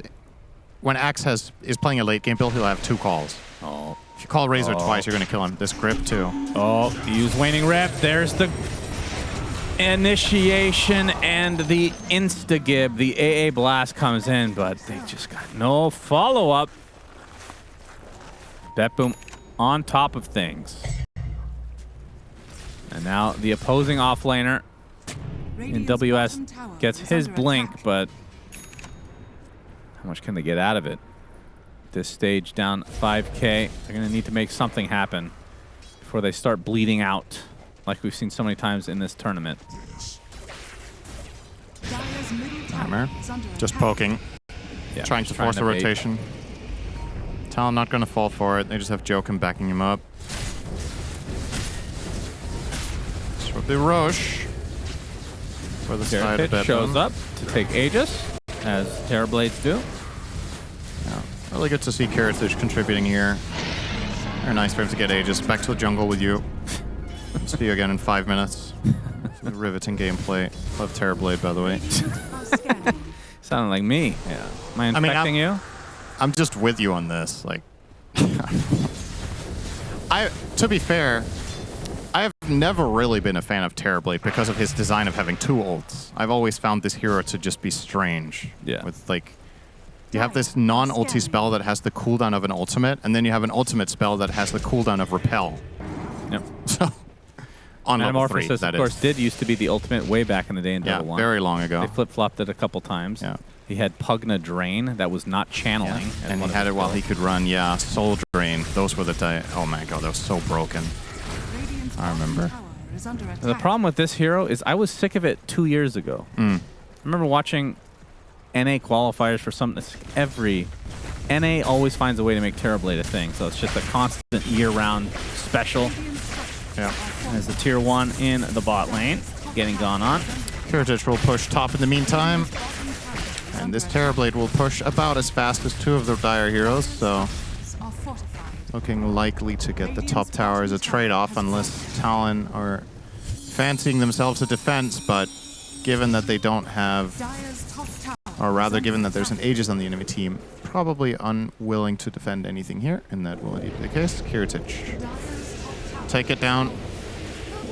Time for Torment. Torment time. One team is on top of it. Well, BetBoom are aware of this. I think they did get some vision with the power shot. So they're going to attempt to go high ground. This is a fight for the Tormentor. Kiritich. Well, Wheel of Wonder coming in. A-Blast as well. Is this Terrorblade dead already? It's going to tick out. That is, of course, going to be the Aegis as GPK assassinates 23 Savage. That is a big kill, but WS taking out Miero in the meantime. Hoof stomp onto several heroes. The shackle onto the puck, though, into the silence. Makoto drops. And now the Centaur attempting to TP out, but WS gets canceled. And only one member remaining, but another shackle to his name. Triple kill for GPK as BetBoom extend their lead.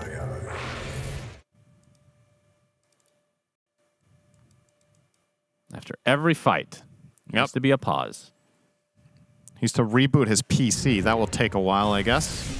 Let's hope we didn't have a Windows update during the downtime between game 1 and 2. But yeah, there's a nice, it's a nice kill onto the TB, and this is his meta form. The problem is you're dropping everything on the Aegis. So the other cores of BetBoom get to do a ton of work, in particular GPK having a great fight here. Whenever the fights get concentrated around a small area like this, Resonant Pulse is insane as an ability. True. He got so much value, multiple hero silences, lots of barrier, lots of damage. Yeah, 9,000 lead now for BetBoom. Doesn't really feel like Talon are getting a good entry into their fights. Of course, a big problem for them, their lack of... It's kind of like if they get gripped or called, what do they have? Except they have one box to save them. Yeah. No BKBs, no Yules, no force staffs to reposition either when they do get found. So it feels like the way the fights break down, they get one chance to get all their stuff off, and if that fails, then they're kind of out of luck.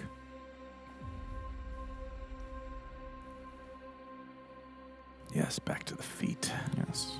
Everyone's favorite. Those are fucked. Yeah. Those are really bad feet. Yeah, some bad feet. Really bad.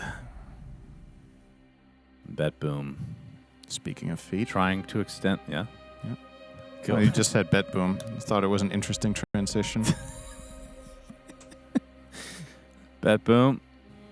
I forgot what I was going to say now. Yep. Oh, yeah. Trying to extend this to a game 3 is looking pretty good. It's looking very good. Looking quite likely. All right, no Windows update confirmed here for Katomi.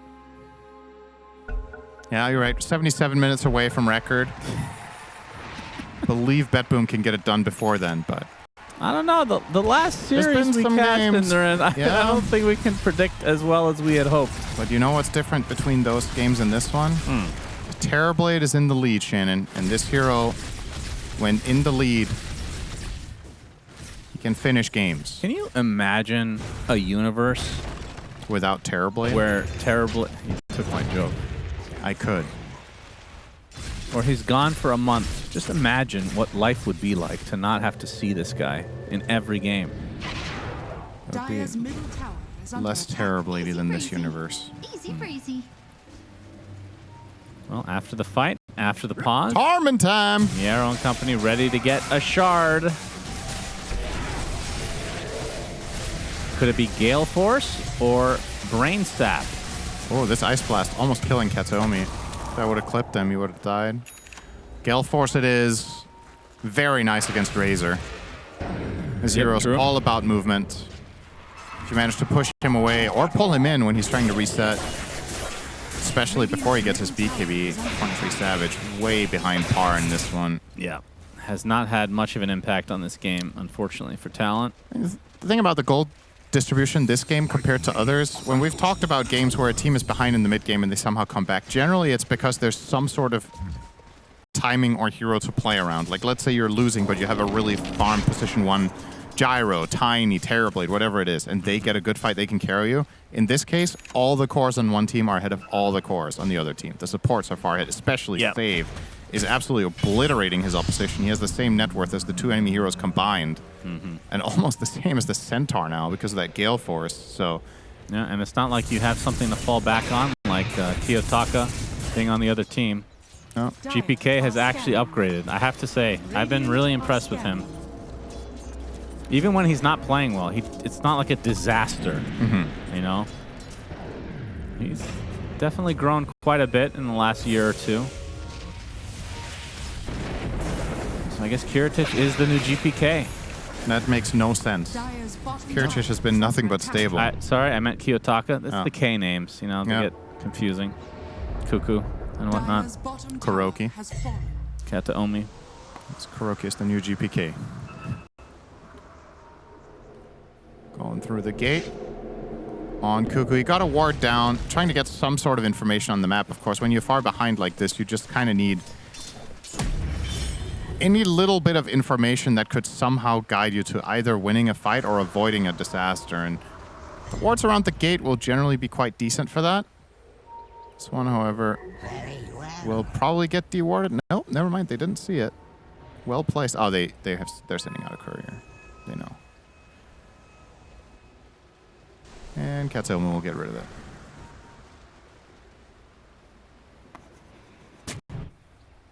So for Talon, what's the play here? They have ways to initiate. Oh boy, I'm just gonna try to think of something for them. The Stampede, GPK. Is he able to kill off 23 Savage by himself? The box is gonna keep him alive for the time being. Trying to get to the high ground. The Astral Step is enough. GPK, but okay, they get the counter initiation. They actually kill him off, so 1 for 1. That should favor Talon, you would think, considering they're behind here. They do lose the support on the way, though. Dire's middle tower is under attack. Of course, the problem with 23 Savage dying is he doesn't really get any XP for that either. Yeah. Dire's middle tower has fallen. Not sure how much high ground damage BetBoom can do here, but it does feel like they want to try at least. Puck has the coil already. You have buyback. You really don't want to buyback Razor. No. They'll do anything they can to not have to do that. And even with a Crimson Guard, you could just pop that on the tower if things get spicy. So BetBoom will not really get much more out of that than just the 2 kills for 1, but that's not too bad. Once again, considering the amount of map control they have, they can just keep out farming inside of Talon. Retain control of this 60 to 70% of the map, probably. You look at the aggressive vision on the right-hand side in particular of the map. This is like an area that the Dire will often go to try to recover when things are looking bad, but might get scouted out around that side. And for 23 Savage, you talked about the BKB. I believe it is on the way, and It's late. of course. But I feel like they have to try to do something now. Yeah. Oh, good reaction Nice from dodge. Makoto. Makoto. Perfectly played in that situation. We'll get out. Oh, but he's going to get called right after the fact. Easiest curse of my life. And he's dead. That is an unfortunate start to the fight for Talon. BKB activated, though, as GPK going to town on several heroes. Crimson Guard keeping them relatively healthy. As 23 Savage, the BKB will finally come to an end, and so will his life. So a 2-for-1 special, although WS actually takes out Miero. That's a pretty big kill. Gonna get Joe Camp. And meanwhile, the shackle onto WS. He's very tanky, but will eventually be surrounded. GPK with a bit of an overshoot will cancel. It's only a matter of time now before the Centaur hits the grave. So 4 for 2. And that's... If Puck doesn't get picked off right away, that could have been a pretty good fight for Talon. Yeah. Seems to be the way a lot of fights starts, if not all of them. It's always BetBoom making the first move. That's the problem that you have on Talon in this game, is that you are not the one finding a Centaur stomp or Razor gets a full drain and then you build a fight around it. You're always starting on the back foot and trying to claw yourself back, but like pretty much every single fight I started with a dead core on Talon is just gonna be difficult to turn that around. They're doing their best, but this amount of disadvantage is hard to overcome.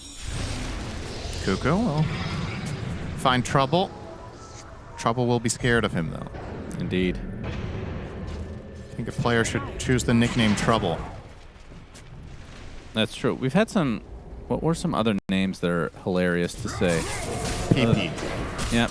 PP. Got the Juice is a really good one. Yeah. There was... Oh, man, there was a Han player. What was his name? It had to do with...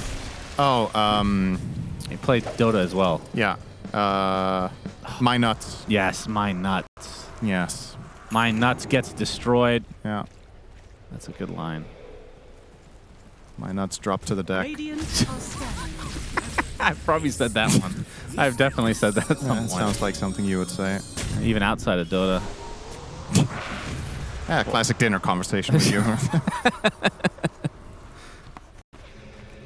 BetBoom with a 14K massive advantage, and Roche is certainly next on their to-do list. Should be up relatively soon, within the next minute. They're going to go for another pick first.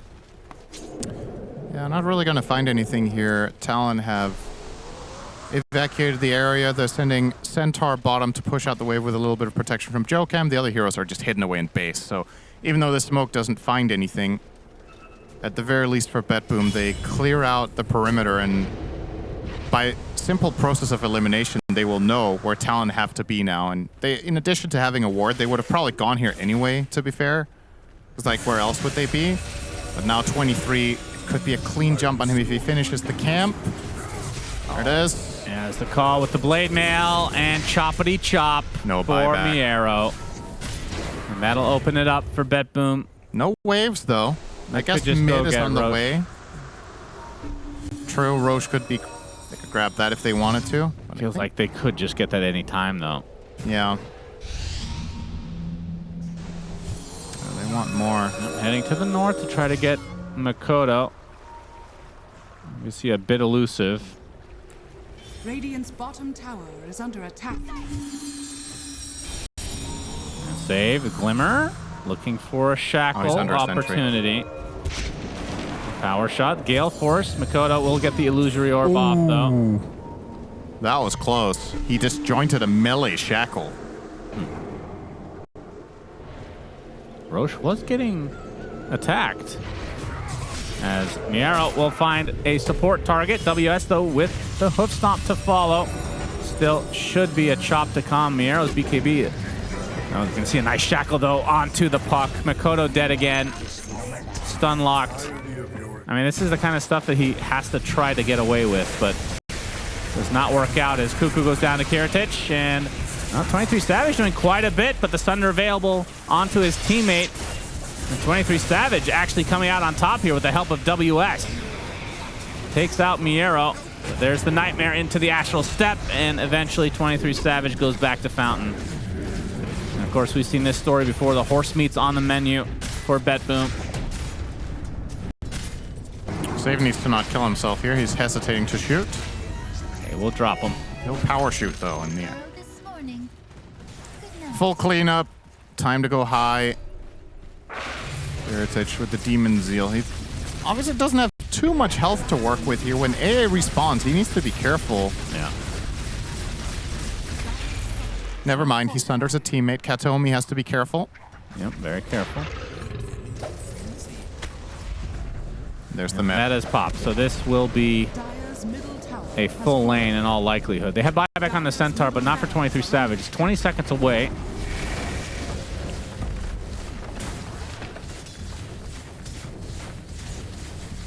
So Melee taken out. Makoto gonna get some help. Oh, nice whip into the Wheel of Wonder onto 3 heroes. That is so much damage, but the Nightmare to save extra damage onto the TB. Well timed from Kataomi, and they'll get away with everyone's lives. That was a really good setup for Talon. Just a little bit too far behind right now. If they had a 4th hero, they could have killed 3 there. But of course, BetBoom were unlikely to give them the opportunity in that case. Seeing that really beautiful setup.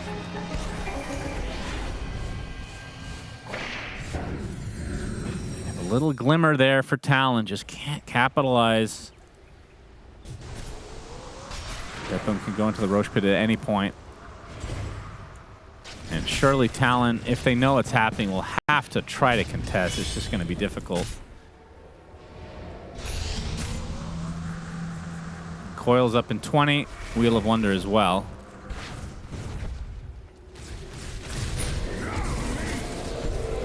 But this looks to be a freebie for BetBoom. Roche belches for Alta here. Imagine a global belch in real life. Pretty powerful. Yeah, of course, Unagi did his best to get there, but he only managed to reach a full shopping mall, which was still impressive. If you haven't watched that video, that is Sunspan's second most favorite video of all time, of course, after Half Horse, Half Man. Which That's is right. #1. That's right. Yeah, look up Unagi. How is it you spell it? Is it Y-U-N-A-G-I, I think? Yep, something like that. The world's best belcher. That's correct, Cinder. Your world is... Yeah, you just have a different worldview to most. Talon smoked up, ready to initiate, but the Gale Force gonna dissuade them.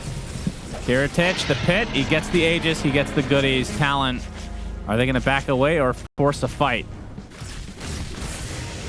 He'll be forced upon them. Nice catch. Jumps in, gets the silence on the several heroes. The Wheel of Wonder is applied to him, though he's in a lot of trouble. He gets forced back to the high ground. He's gonna go down. 80 seconds on the deck.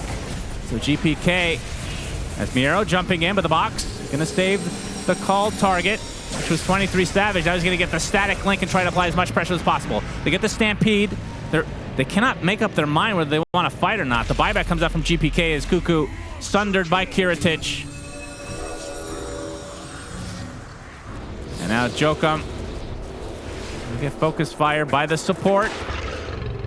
Barely survives for now, but feels like it's only a matter of time before they kill him off. It's going to be a reflection, although save looks like gets the last hit there. Yeah, that initiation from GPK looked juicy, but his teammates were kind of far away, and he didn't pop his BKB, so he just got counterplayed. A little bit of a weird situation, but the end result still good enough for the side of BetBoom. They retain their Aegis for a long while still. Second lane up for grabs here, and yeah, Terrorblade with Demon Zeal will finish this off. No problem. That is 2 lanes. Yep. They can now think about top if they want with their remaining Aegis time. Strategically, it might be a better choice to back off for 1 wave and get meta again, but doesn't seem to be any problem for Kiritich here. Yeah, well, Manta off the cold feast. Pretty low, and this is life #1 potentially. Gets to the other side. The coil expended. He gets Nightmare. Is he actually going to survive this? No. Finally goes down. That's 1 life. That's We'll come back with the Aegis. Buy, though. Yeah, 23 Savage, the big kill here. So now it's a 5 versus 4 in favor of BetBoom. Yeah, just wait for the mid wave to connect and you go in with meta here. 20 seconds. Could even just start poking a little bit with conjured images.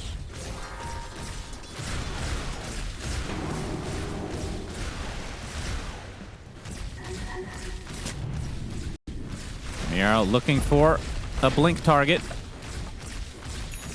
As they tick away at the range racks, that's going to be a freebie. And it looks like even Megas are going to be the freebie. Cuckoo initiated out by Miro, only able to catch one, but yeah, they got the nullifier, so the box not going to do too much. Mega creeps for BetBoom in this game too, as GG's come out. Well, BetBoom all over Talon in this game, Cinderman. Yeah. It's a different story to the last game. So last game, the fights were a really aggressive push lineup from BetBoom.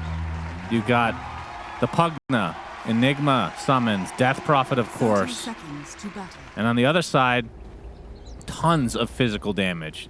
Tons of evasiveness, if you want to call it that. I mean, 23 Savage picking Razor again after getting completely dumpstered last game. We're seeing the Jokum Slark again. Makoto on the Monkey King mid, and of course the big story is WS on Lycan for the off lane. Just really interesting drafts from both sides. I was theorizing we might see Lycan today, but I was saying it for Miro earlier, that perhaps he was going to bring it out since we've seen Helm of the Overlord make a little bit of a comeback. We've seen some Enigma off lane, we've seen Beastmaster, and this is the third summon hero that was popular about a year back.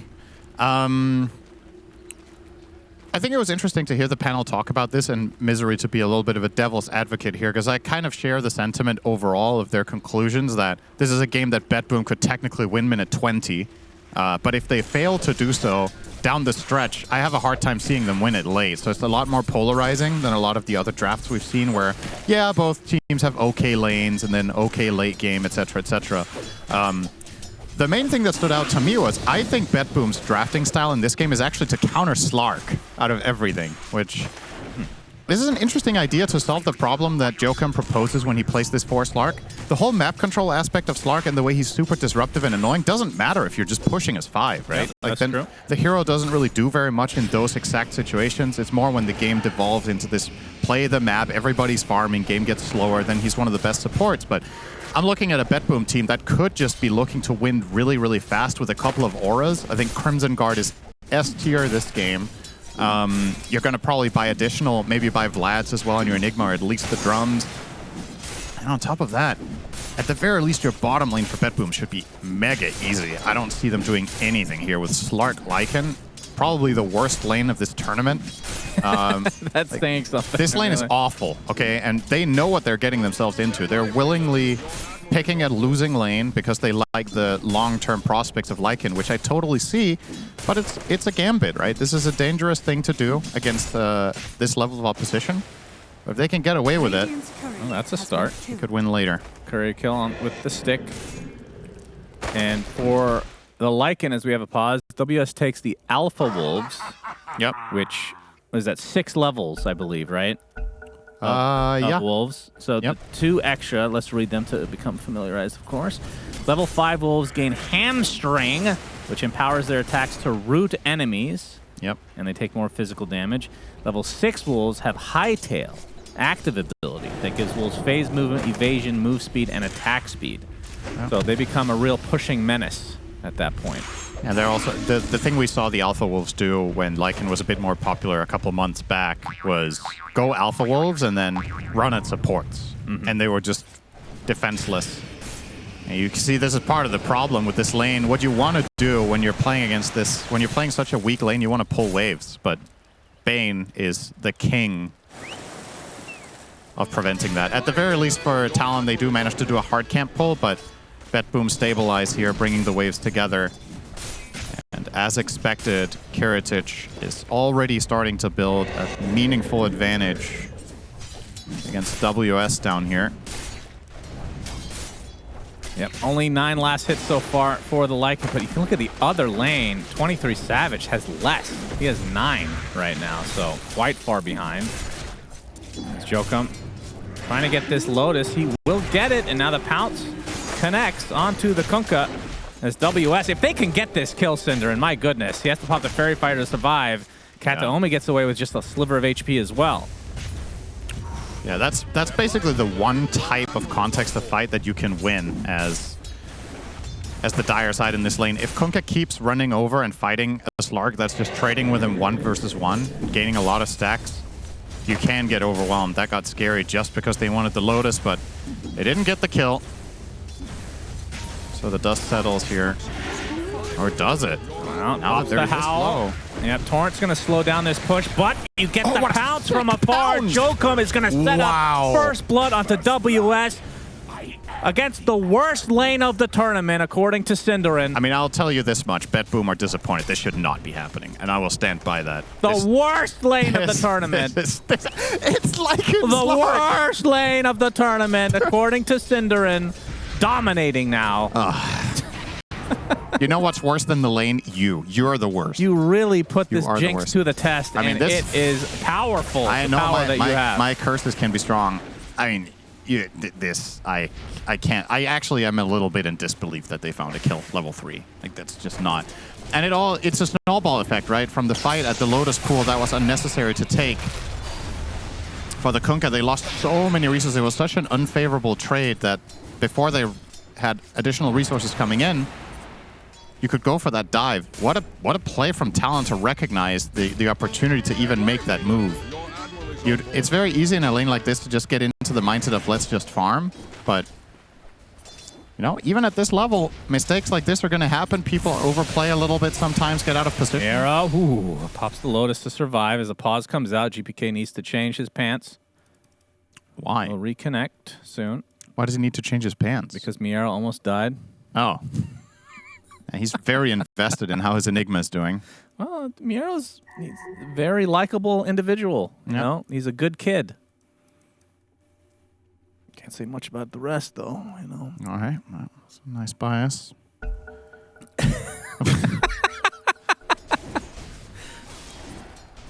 23 Savage gets out under the cover of the Tier 1. CS suffering, along with WS, despite getting that first blood, of course, which surely helped. And the question for me is, how fast does the Nullifier come online? That's the item of the game for the Dire here for sure. Lycan is eyeing up an armlet.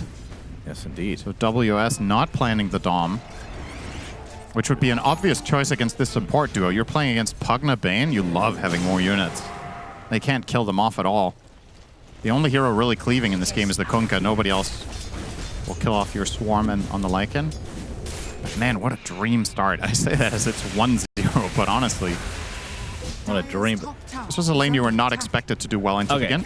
Miero will probably get 23 Savage here with a little bit of help. Maybe not. The Wolves. Blood Grenade applied to 23. He's getting chased by the Eidolons. He's going to survive as Miero going to get shackled, but there's not going to be any follow-up.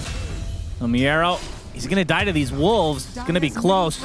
They do kill them off in time. Pops the salve as well. Makoto, though, the bigger kill. The one lane we haven't discussed yet. He gets a kill onto GPK. Yeah, the rotation in from Jokum. This guy on Slark is a beast. I mean, they've upgraded it now in their draft. They've recognized this is maybe our best pick. Feels like Jokum just doesn't miss on this hero, and actually he wasn't even getting assist credit on that, so maybe that was just a straight-up solo kill from Makoto. Unexpected, to say the least, onto DP, but this is a game of surprises. Well, I wanted to mention another surprise. You mentioned the armlet for WS. We're going to hold that thought. As going to get the ethereal off. Makoto, though, will come in to finish the job. Save dead next. Nice Excellent rotation. movements. Yeah. Talon get the better of the 4v2, and now the 7-minute wisdom as well. I mean, this is just flawless from them. They're This going to is- get both. What a start for Talon. This is more, at this point, it's more than you could have hoped for. This is actually just one of those dream starts. 4-1, both Here's wisdoms. the solo kill we missed, and it was quite standard. Yeah. Just the I thought we rune, didn't have Nightmare? I guess, just got surprised by the damage rune. Wow. I don't know. Either way, Talon with a great start to this game. And let's remember, we were calling this a polarized draft where BetBoom are very committed to the early game pressure.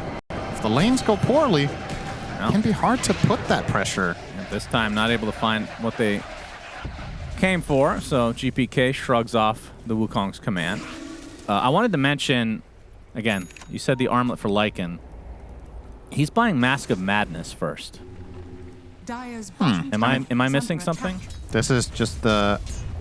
It's a build you can go on the, especially carry Lycan when that is That is in fashion. very cool. Very cool. Yeah. This is a hero that doesn't have to use any spells during the fight, right? You pop all your stuff and then you go in. Yeah, so that's true. You know, it doesn't matter that you're Radiant silenced. structures are Exorcism by GPK. Makoto, of course, without his ult. Cuckoo makes his way over, level 5, though.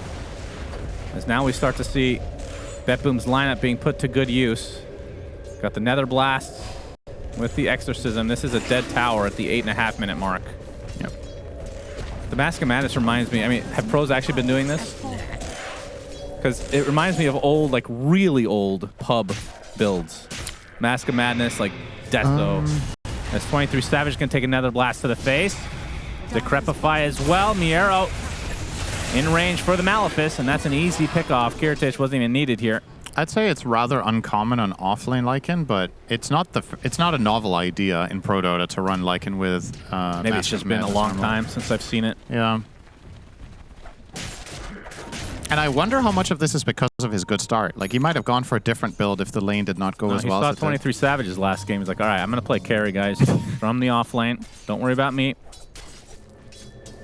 Dire's top tower 23 in the is under meantime. attack. Hasn't even begun working on his Maelstrom, so definitely in struggle city right now. Yeah. In spite of all these kills that Talon got early, they still do not have the gold lead. Because the Kunkka, after that misstep bottom, is still out farming WS by 600. And in addition, the Razor is, as you mentioned, doing quite poorly for himself. 23 has some ground to cover. Yeah, but Lacoste said it in the panel. This is a very one-dimensional lineup for Talon, especially when it comes to the damage department. All physical. So you mentioned the Crimson. I'm sure we're going to be seeing the Shivas as well as... well, that's a dead Bane Elemental. Will Nightmare himself, but won't do Dire's much bottom here. tower is under Oh, attack. nice little regen rune for Jokum. He was running out of resources. And I assume an Assault Cuirass for Kunkka at some point. I mean, you buy every Probably go for all of it. you buy every armor item in this game, I think. A Lotus, perhaps? Yeah. Maybe not. Well, all the team armor items. I don't think the individual armor items necessarily. Is Blade Mail good here? Probably not particularly. I mean, we see it on Kunkka pretty regularly, but Yeah. Does And, have, without a doubt, Radiance, of course, right? That's you have to have that on Kiritich. There's no discussion.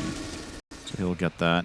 But yeah, I would definitely expect every armor item. I think even Vlad's is worth it. The question is who's going to buy that on BetBoom? Makoto was hiding.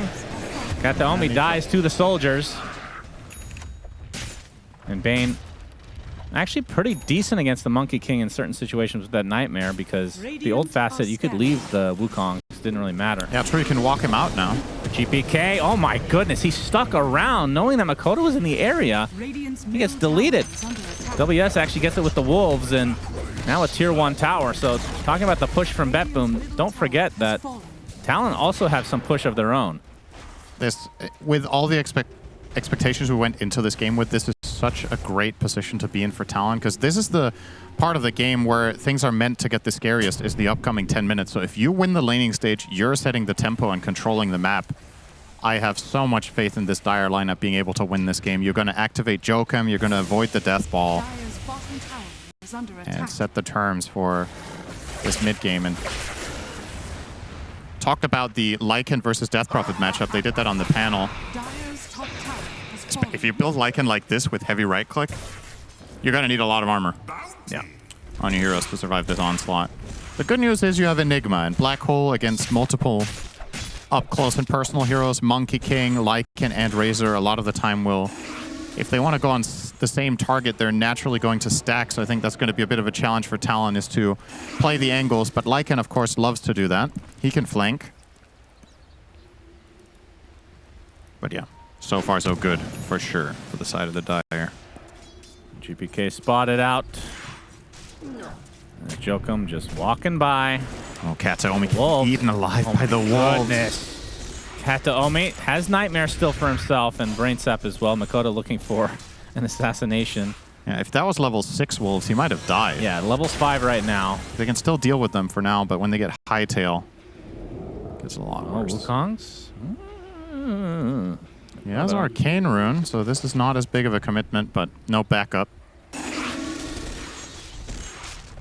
He might just choose to steal some creeps here, perhaps. We'll see. Nope. Waiting for the wolves. Yeah. Oh my god. That is insane. And now GPK in a lot of trouble. Already at half HP. A couple more right clicks will be enough. Makoto has to get a little bit of distance here. Cuckoo makes his way over as well. Traps GPK inside the Serpent Wars, but at the very least, you force out an Exo. You force out all this rotation from BetBoom. Huge win. Makoto did all of this by himself almost. Just a Shaman Wards was needed. Now they're back not in. done yet. Still has that Wukong's command. Gonna get the silence off for GPK, so this won't turn into anything for Talon, it seems.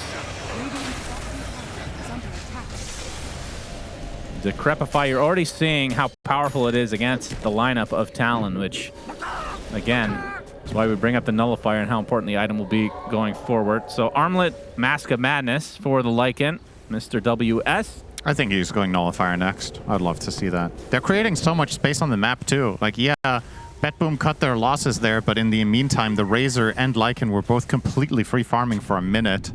Kind of accomplished that in the 3v5. Oh, nightmare. No reaction from Joachim. Can get gripped here. He can. Will get gripped here. Do they have a silence? Makoto, though, to cancel. Gets the Boundless onto 2, and Joachim's fine. So another wasted rotation for GPK. Dude, this space is so good from Talon. This is top shelf stuff. And Makoto on a tree with Shield Rune.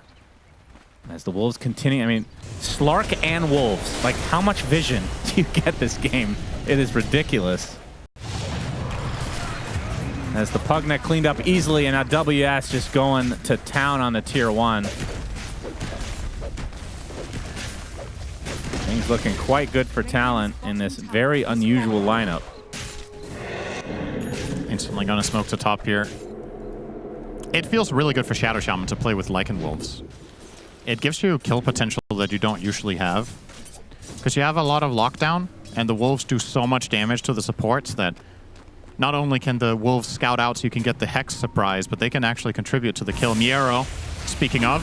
Yep, he gets hexed. He gets Serpent Warded, and Makoto, nice Decrepify to save him for now. Of course, he's looking for the black hole, but the Boundless Strike finds him. Gets stun locked in the end. As the Wolves onto Kataomi. The Butler helping out. And lest we forget, this singular game is actually massively important. Currently in the group stage, BetBoom are 4-1 and Talon are 3-2. So if Talon were to win this game, they would be tied for second. Yep. Paravision, of course, in first place with 5-0. They're likely to stay there. They just need to win one more series. If BetBoom lose this game, then a singular series win will be a guaranteed first place for Pari. No tiebreaker needed for them to stay in upper. Man. And as this looks now, this gets, I don't know, this gets really, really hard to play for Radiant already. The map control, Slark, Wolves. I do have a question. Obviously, it's working out quite well here. This build for the Lycan, Mask of Madness Armlet, like basically playing at position 1. With the Alpha Wolves, though. Like typically, like you're losing a level of Howl and Feral Impulse at the cost, right? It's a bit unusual.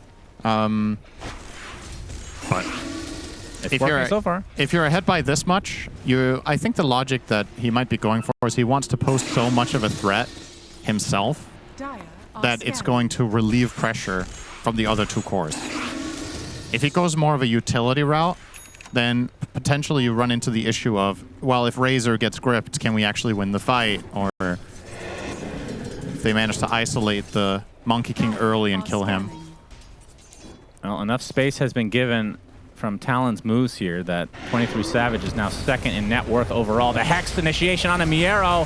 He's getting healed up, though, and he's going to be able to get the Black Hole onto the Monkey King. Do they have the follow-up damage? Do they get the Centaur Stomp? And yes, they do. Meanwhile, other side, Bane is lost. That's massive from save, though. Getting that protection off on Miero this time, keeping him alive. We're approaching. So, by no means is this game over for the side of BetBoom. Let's keep it simple here. You're still very strong when you're together. You're still very good at pushing, and if you execute fights well, things go great. It's the challenge of setting up moves of this kind. That's what's going to be difficult for you, but that time they got it. They effectively baited out the Enigma, had the very quick rotation in from save with the Decrepify, protected him, got off the Black Hole, and it's going to get a little bit easier soon. Crimson Guard almost complete. Talked about that as the item for this game.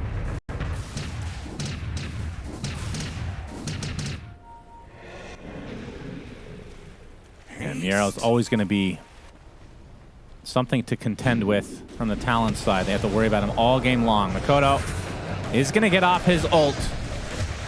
Going to be a Bane. Pretty fast kill. Just Wukong for it, though. Yeah, most likely not needed, but it did force out the Kunkka. This Crimson is about to be completed. Lens for Pugna is a mega upgrade as well. You can see in this game save, we'll be going the max Decrepify. Sometimes you see Pugnas go 4-1-4. This game, it's a no-brainer. You want to have max range and Decrepify. You want the low cooldown. Actually going to find some good damage here onto Cuckoo. No follow-up, though. The BKBs are being worked on as well for the side of BetBoom. Kunkka and DP, their next items will be just that.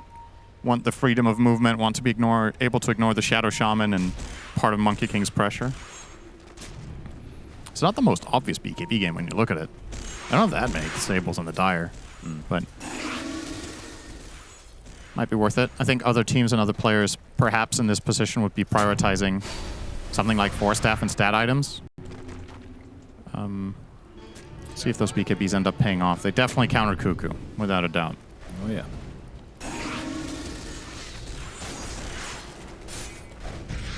Looks like this is going to be a smoke. There's BetBoom. 20-minute mark. You know what that means. Yep. Tormy available very shortly. And 23 Savage TP'd away, so this is just a gimme. Looks like just it. Free. Huh. Would have thought that this would be something you would want to control and fight for, but they might have just blundered it. Or worried about giving the 5-on-5 under controlled circumstances. They get the good shard. Yeah, level 4 Brain Sap AoE now. Will generally have access to Brain Sapping multiple units in fights. The Lycan Wolves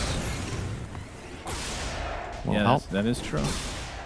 Keep you alive that little bit longer. This is actually quite helpful against that specific hero because the way Lycan kills you is by overwhelming you with just numbers. These wolves are insane. Why do these wolves have 925 HP? The wolves are absurd. They are completely absurd. A little bit of everything in them. It's going to be the New Age Nature's Prophet. Level 25 talent. Oh, yeah. Give the wolves fortified armor. So when you get shard on Lycan, it's the same shard, right? You get that random wolf that goes down lanes. It, I assume, gets all the level 6, but can you activate? Because you can't control the creep, but can you activate the skill on it? I don't think so. I'm pretty sure you can't. It has your level of Feral Impulse, though, right? That's how I remember it. And it has Cripple for the towers, but I think that's it. The wolves. Always very How much annoying. are these worth, actually? Was that 57? 51, I think. Okay. And the Nature's Prophet one was 25, was that right? Too little. I remember when it was 12 gold to kill one or something. It's like literally not worth the effort.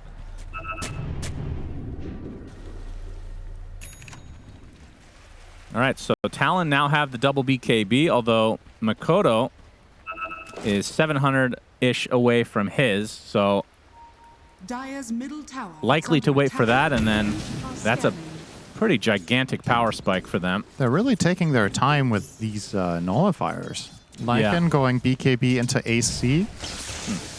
Would have really thought you wanted nullifier earlier against this Pugna. This is very good news for save. It gives him a clear, big impact play. Of course, he will be busy fighting wolves for all eternity. Yeah. But he lives. Just being annoying. Historically speaking, especially the old days, Pugna and Bane would hate these wolves, but Oh, yeah. they've gotten a lot better, especially Bane with the shard, like you talked about. Jokum spotted. So these are a lot of BKBs right now. Changes the game quite a bit. BKB Kunkka, BKB DP, BKB Lycan, BKB Razor. Makoto's So 2 for 100 2. gold away, so they definitely don't want to fight quite yet. Yeah, he's about to get it from this double ancient stack. Just needs to work his way through it. Oh, WS, X marks. They're going to black hole him. Do they have the damage? Yes, sir. He's on a 5-kill streak. That's a big kill. Could be Roche, maybe. Not the fastest Roche team, but if you use Exo, you're pretty fast. And they have the tentacle guy in there. What the hell his name is? Roshan. Oh, it dies instantly. Worthless creep. Oh, Jokum might fancy his chances here. He knows it's pretty low because of the wolf. It's got to be perfect here. He jumps in, uses his... Oh, he snatches the Aegis! Jokum! God! What a play. He's going to use it right away. TP's coming in, and Lycan's up in 10 seconds. A balance strike onto 2 with the Wukong's command to follow. As 23 Savage showing off that newly picked up BKB. They're going to be able to get... The GBK's actually really healthy. He gets on the outskirts of the Wukong's command. Still no kills for Talon, despite the amazing initiation. And they're going to be able to cancel the TP onto GPK. So finally, 2 kills go the way of Talon, and they snatch the Aegis. Jokum. Godly play. What a beast. This guy on Slark, man. Wouldn't have been able to do that without the wolves, of course. That is such a benefit. It's so big to steal this, in particular in a game where the enemy team has this archetype lineup, right? This is the one that, ideally for BetBoom, they want to think about breaking potentially tier 3 with this one. And now they get delayed so I didn't much. realize the full grip onto Makoto. That's why they couldn't really follow it up with too much damage at first. But still, ends up working out quite well for Talon. Oh, that's great for them. No doubt. Sure, they burn the Aegis. They don't care. Radiant's middle tower is under attack. While all this is happening, 23 Savage gets to Radiant are scanning. outfarm everybody on the map. 351 CS, minute 25 on a Razor. Yeah. This is some high tempo. He's about to get Sanjay and Yasha now.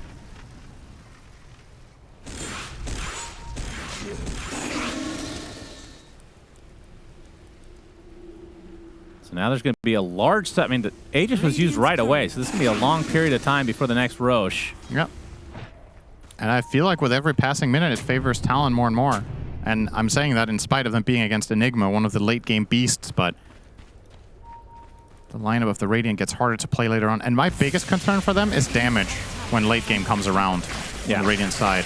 Can you actually kill really fat cores that have Satanic and the like when you're running DP mid and a Kunkka carry? Yeah, tell me if I'm wrong here, because things don't age well all the time, but Death Prophet doesn't typically scale that well into the late game. Pugna, once you get Nullifier, falls off a lot. Bane's Fiend's Grip is always a thing. Enigma you talked about. Yeah, Death Prophet scales better than she used to, but I would definitely not put her in the category of, say, something like Monkey King late game. I think there's just a bit of a numbers game that does not favor I mean, looking all at that Talon's much. live, he's just in a pub game. Oh, they picked 4 carries, you know? Yeah. Late game dotes. They will scale very well. Yeah, this could be a lineup that Quinn can play with his 5-man stack in low priority. Yeah, he's been a bad boy lately, it seems. I hear those games. Haven't you heard? Pro players can't go in low priority, Cinderin. Yeah. I guess it's even worse. Not only did Are he go you to low included? prio, but they're telling him he's not a pro anymore. Absolutely savage, absolute savagery from Valve. Uncalled for, in my opinion. Bottom tower. Yeah, it's gone. It's a goner. In spite of everything that's happened, this is not an unsalvageable game for BetBoom, but it definitely is concerning to see just how far ahead the Razor is pulling 23 Savage. They're still not going Nullifier. Yeah, peculiar. Well, WS wants it after AC. Okay. And that's still It'll a way be a away. while. Save. They will find Pugnut. Guess they don't need Nullifier if he's just dead.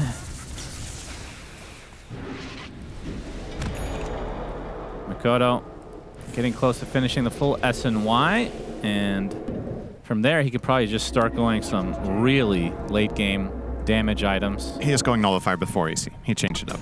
Okay. So it will be next. Helm of Iron Will is purchased, and Sure, it's not Sacred just Relic. a casual helm, you know. Lycans love that. Just 500 off, so this will be a Nullifier. Makoto very finding soon. GPK. Has to use the BKB in retreat. Miero shadowing him as well. The GPKB, if you will. Great one. Thank you. I'll be here all week. I'm stuck with you. And last week. It's been a long tournament. Yep. Radiant's Sit top next to you. tower is under attack. A lot of brain rot at this tournament, I have to say. Yeah. Those cannibal islands really lower your IQ. Yeah. I'll say Jenkins hasn't been helping my well-being. Of course, the very famous scriptwriter of the show Cannibal Island, as well as the upcoming video game Relic Arena. He's behind that one as well. Be sure to wishlist that. Yep. On Steam now. Of course, yeah. Don't wishlist another season of Cannibal Island. Make sure the viewer numbers get some really bad. Yeah, if you wishlist Relic Arena, there's going to be less Cannibal Islands. I can promise you that. It's actually a great incentive. Yeah. I'm wishlisting it right now. God. I saw an AC. That was for Kiritich, so they got one of their own. And where's the Shiva, Cinderin? Who buys that one? Oh, Yule's going to counteract this X play potentially? No. Well, you definitely want Shiva eventually in DP in this game. Yeah, without that's a doubt. true. Yeah. Don't know if it's next on the docket I here. didn't even realize he went Ags. It's been a hot minute since I've seen that one. Remember when it first came out years ago, it was like ridiculously good as, well, Kata Omi. Well, he's going to get healed up by Save. Very nicely done. The Shackle and the Serpent Ward's placed on top of GPK. Looks like the Ross is going to pay the ultimate price, though. 23 Savage getting a nice static link. Pops the BKB of his own, but he's getting pretty low as GPK's Exorcism is going to ham. But the Death Shroud saving 23 Savage. Support trades for now as GPK falls. And now Talon can overrun the lineup of BetBoom. They get 3, they lose 1. The Depth Shroud is ridiculous. I don't think Talon are getting slogged the rest of the tournament, actually. I think this is the last game a team is going to give it to them. It's just too much. Joachim's owning. He's doing so much work in these games on the Slark. It's ridiculous. Another clutch fight from him, getting the tip from 23 Savage. And in addition, Miero never found a black hole opening there. Yeah. I'm not sure if he kept getting canceled by the Wolves or if there just wasn't a good angle. But they didn't get to put him to use. Yeah, this might be a game where potentially you go Shadow Blade. Yeah. To get off a good blink black hole. It's currently queuing up Midas. I would advise against that one. I think that's maybe a little bit too ambitious. No way. After his BKB, he has Midas in the quick buy. No way, dude. There's no way that's good. No. Maybe this is Surely just isn't. I'm angry. We're losing. Yeah, but Miero, though? I know. Yeah, that's true. If it was any other player, I would say that. Shard for the Wolf, man. Hell yeah. Let's take a look at the next Wolf to spawn here. Yeah, 10 seconds. Is it top, middle, or bottom? Let's take a bet here. All right, I'm going to say it's mid. Damn it, I was going to say that. Yeah, now you have to pick another lane. Quick! Bottom. Okay. It's right here. Trust. Damn it. Damn it! Yeah, it is top. Good job. All right, now. It's top. That's one of his own, the one we're looking at right now. So it has cripple Go and top. It's top. It has cripple and cripple and hamstring. No hightail. It doesn't go invis. No, it doesn't. I don't. Why is it so slow? They never did. No, I don't know. It has hamstring though, which I did not know because that's obviously the level 5 wolves thing. So it has hamstring but not hightail because you can't control it. Okay. And it can cripple towers. Well, that's another little issue that BetBoom have to deal with. Oh, they find the Monkey King. That's a big one for BetBoom. Oh. But still, at a massive deficit. It's a full minute to play with, though. They push fast. I think they take mid tower off of this. Man, Jokum upgraded to Wind Waker, by the way. Yeah, nice against Black Hole. Yeah, it's insanely good. It's just typically you don't see that as the one main item on the hero. Yeah. Usually you fill it out a bit more. His inventory looks funny. He's got Wind Waker and Blood Grenade. Yeah, that blood grenade is going to Not very often you see these items in the same on the same screen. Yeah, this is one of those. Guess what bracket we're in? Yeah. In a moment, he's going to buy a recipe for his last slot. Yeah. It's pitiful watching him try to kill the Centaur with the greedy Essence Ring. He hits for 40 damage. Did finally kill it off. Exciting stuff. Well, that's how he afforded the Wind Waker. Yep. By being greedy. And you can tell BetBoom just desperate. They're just waiting around for Roche. Yeah, they need this badly. It's It about will to be spawn spawning 10 soon, seconds. but now that Monkey King is up, can they go for it? They're also going to be paranoid. There's a lot of stuff you don't see when you watch both teams Fog of War the whole time, but BetBoom have to constantly deal with the feeling that they're being watched. Slark plus Lycan Wolves is super annoying when you're behind. Oh, man. 23 Savage with Refresher. Double BKB, double Satanic. Yeah, he doesn't die outside of Black Hole. I don't think it's possible. And they're going to smoke up now. The Wolves giving some vision. Oh, this There's is so no good vision info. for BetBoom. Those 23 Savage just going to walk right in. The Bane already at half HP. Ross is going to pay the price here as Makoto does get off ult on the Monkey King.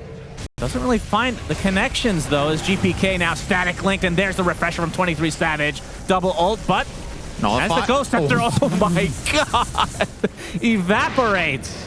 That's a boundless. And now into the Roche pit they go. They have the double ult going for 23 Savage. There's the Nullifier. That is a lot of damage. And they're going to get AC off of this as well. Lycan almost has the gold for that. Going to put Aegis onto Mikoto. He almost has his Nullifier too, so they'll have two of them. Roshan Banner just trash apparently. Don't need that garbage. Save will get killed off by the Wolves plus Shadow Shaman. We finally got to see it. Can actually kill this support with just the Shaman plus 2 Wolves. God, that's insane, man. That is insane. Yeah, Kiritich looks like... oh, it is Daedalus first. Yeah, they need damage, right? As we talked about it, they struggle to kill these heroes, but feels like it's too little, too late. There's just so many things that need to align for BetBoom to be able to win this game at this point. They need to constantly struggle with vision. They need to make sure they find a black hole in spite of being scouted. They have to get it on the right heroes at the right time, and on top of that, they have damage issues. It feels, for all intents and purposes, like a checkmate at this point, but Enigma can make those magical moments if the enemy overextends in your base, but that's kind of what you're hoping for at this point. He's going for Ags on Miero, apparently. Yeah, he needs more damage. Guess they don't really have a way to cancel the black hole under the BKB, right? Yeah. There's no Abyssal. I mean, that would be a Lycan item, typically. Illusion. But even with the Abyssal, you have to be in position to do so. Radiant are scanning.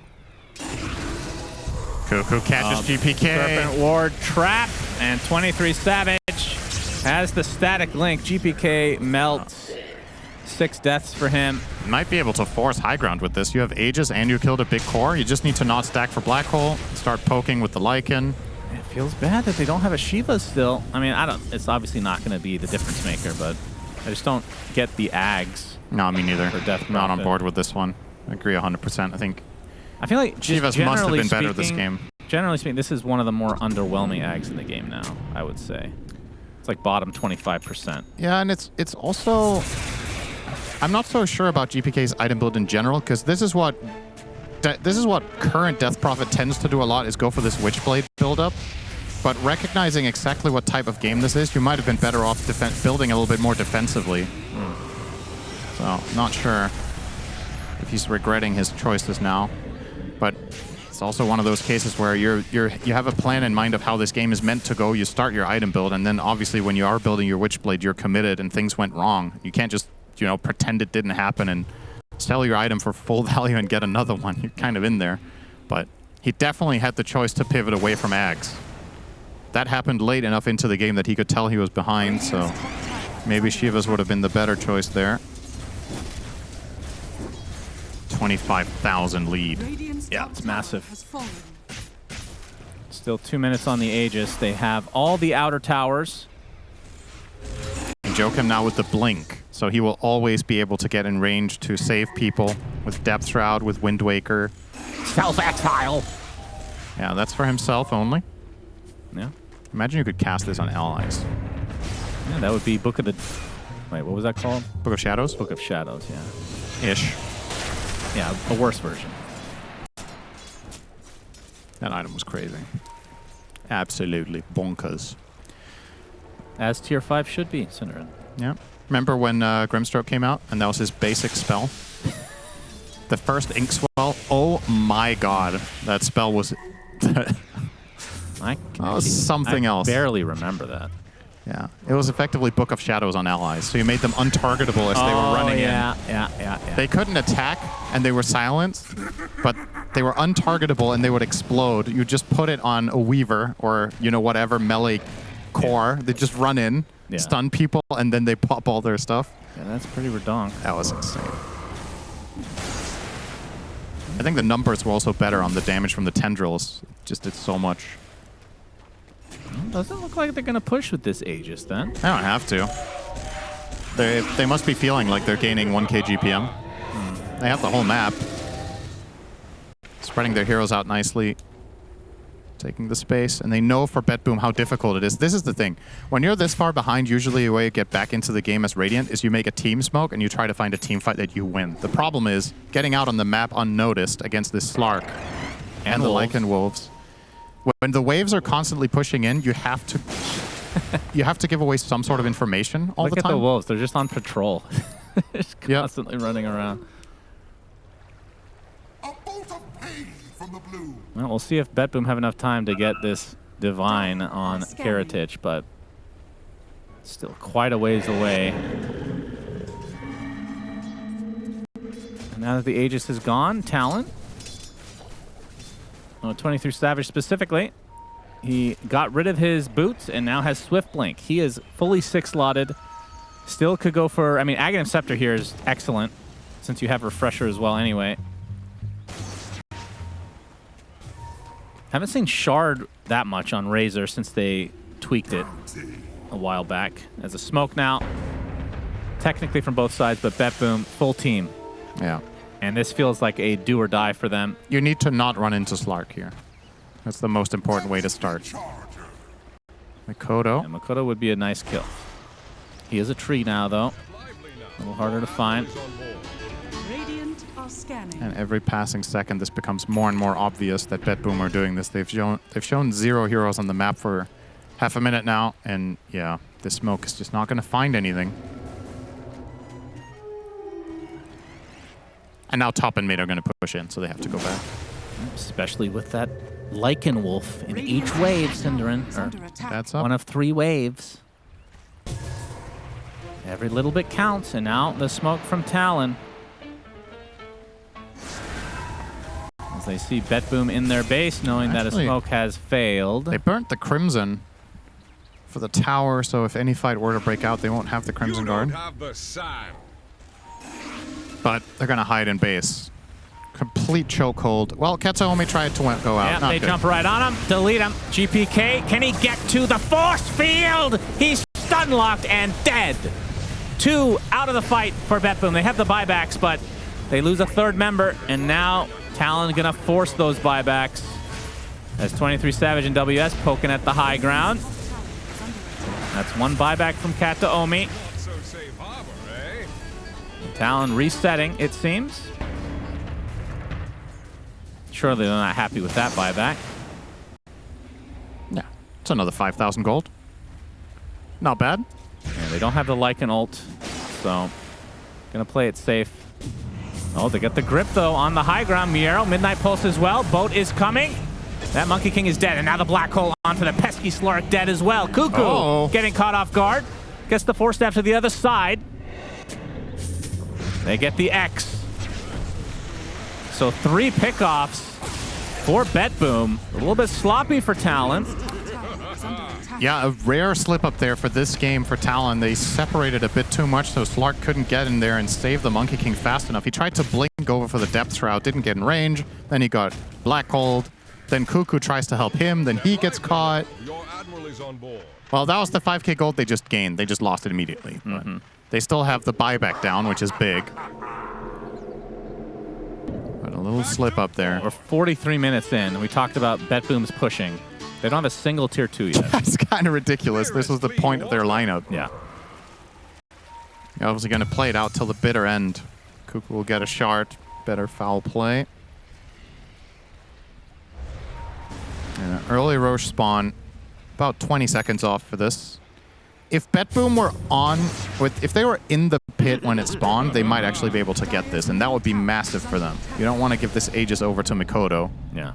But I think at this point, they're too thinly spread. They're not sure when the Roche is spawning, so with this lack of information, they will have to give it away. Now, if they had TA Shannon, they would be killing this Roche. Very true. Was it banned? Well, if they had... Well, do you even have to ask that question?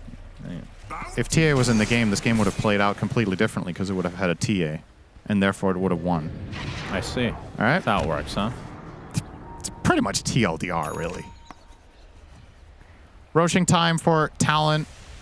They're going to clear the perimeter first, but it is clearly what's on their minds with how they're moving their heroes around right now. WS is going to get started on the big boy. 23 Savage, level 28, by the way. Arcane Blink on Kunkka. Huh. That is not normally. Huh. Well, he can actually get Rapier, so he has Rapier technically. It takes apart his Radiance. Or, well, okay, I take it back. We have seen Satanic do this. He went Arcane Blink in this crazy defense game they had with 2 Rapiers, 2 Daedalus. So you get extra distance on it, and you gain HP and mana each time you use it, and it's lower cooldown. Significantly lower cooldown, which is the big part. I mean, it's an insane item that I think is very underutilized generally. It's the only way to make your Blink lower cooldown than X mark, right? So that means every X mark you will have your Blink for it. Yeah, otherwise, the regular Blink dagger cooldown is 15 seconds and X mark is 12. So with this one, you can constantly X push out. We've arrived at that point now. Desperation mode for BetBoom.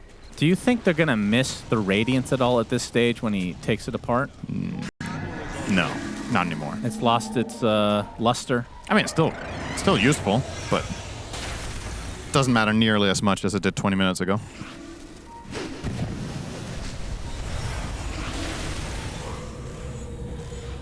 Joke, I'm actually ulting there. GPK still working on that Shivas.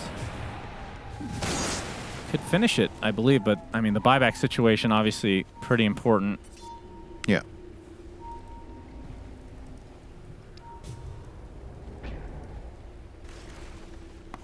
And that is one thing. Obviously, if you get caught off without Exorcism, the buyback less valuable, but with Ags, your spells do pack a little bit more of a punch. Heritage waiting for Talon to commit to the high ground so he can take apart the Divine. I mean, they've clearly seen his inventory, so this is not going to be a surprise. They're just going to play under the impression that he already has it.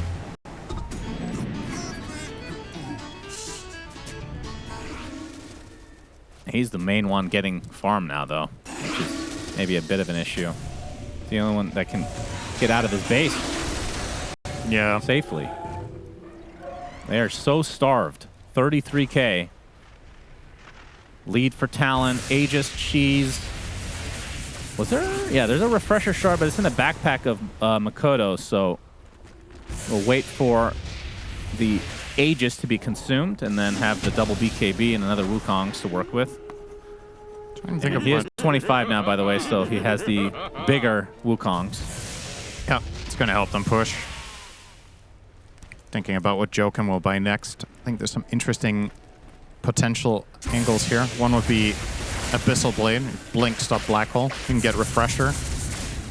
You have 2 Depth Shrouds against Black Holes. You have 2 Wind Wakers. I think Refresher is overall the safer choice, and I don't know if there's anything better for him to buy. But Roche's banner has arrived. They're getting started. The Talon special, put the banner and don't push. Just let the wave do its job. Yep. Well, another wave coming in. There's the Serpent Wards as well. Crimson Guard activated. Cuckoo goes in with a BKB, trying to find a connection. Can't find anything outright, but Makoto gets the ult up, but there's the black hole onto 2 heroes. They get the Yules off in time onto the Razor. Makoto, he gets Death Strided, but he actually dies to the cleave. GPK gets credit for that one in the end. And now, Talon have to be careful. They've lost their Razor. He buys back. Nightmare now onto the Lycan. Is this a reset, or is this a continue? They have to continue. They forced 2 black holes. I'm not sure they recognized that Miero's second one got instantly canceled. I think he got bashed by Monkey King as he cast it, which would be ridiculously unlucky.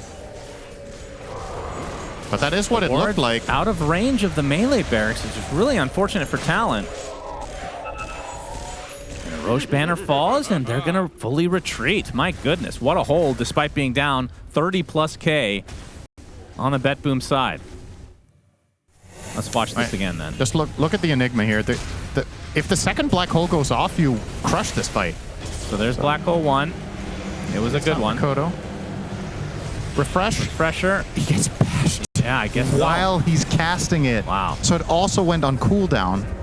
That is so unlucky. But it's definitely possible. I mean, you can barely see that that's happening. So Talon might not know, which is why they backed up. This is the power of Enigma, man. Yeah. And the Divine, of course. That Divine shredded 23. Yeah, he can afford a second one. Heritage. And Tidal Wave will be really nice, too. Yeah, so you can mess up your black holes. Some good synergy right there. As long as they communicate, you know. That's hard to do in the heat of the moment. I think he'd be better off not buying it, to be honest. Really? At this point. Really? No way that's true. Okay, let's put it this way. There's more important stuff to buy. I think the second rapier and having buyback gold is way more important. It's 1,400 gold, Cinderin. Yep. Even if you just get 1 kill with it, which is very possible. Just don't use it when there's 2 or more heroes in the area. It's not that hard. Noob. Yeah. What's Kiritich doing? He's dancing a jig. So we'll All see right. if he opts for the second rapier. Can we get up the longest game of the tournament tracker here? How far are we off? 45 minutes? Yeah, usually we see these ridiculous defenses when they're already mega'd. Yeah. Not the case here. But if BetBoom get caught off guard just a bit, Talon will absolutely destroy their base in seconds. I think Talon won't try anything for 5 minutes. They're going to wait for Razor's buyback plus Aegis before they do anything again. It doesn't favor them to brute force this. Step by step, they can make the progress that they need. This isn't about getting 1 lane of barracks. No. Either you get the whole thing or you win a big team fight. That's what matters. Not so safe harbor, eh? Oh, BetBoom are going to leave their base. Here we go. On the prowl. Yeah, Miero. He has double black hole again. Yep. There still is a refresher shard on the Monkey King, and Joachim is indeed going to buy a refresher orb on Slark, but quite a ways to go for that still. Oh, he's a tree. This is such a good smoke break from Makoto. Oh, they find him, but didn't hit the torrent. Yeah, you could just tell BetBoom the moment their smoke breaks, panic just sets in. Insta back. I mean, no way to commit into that. Let's say BetBoom's able to defend for a good amount of time. Are they relying on some sort of team wipe into buybacks, retreat, and then try again? Or can they also win outright? Because their push is not the same as Talon. No. Like, Exo has a really long cooldown. Pugna, I mean, at this stage, it's good pokes. Joachim has the Shadow Dance to retreat.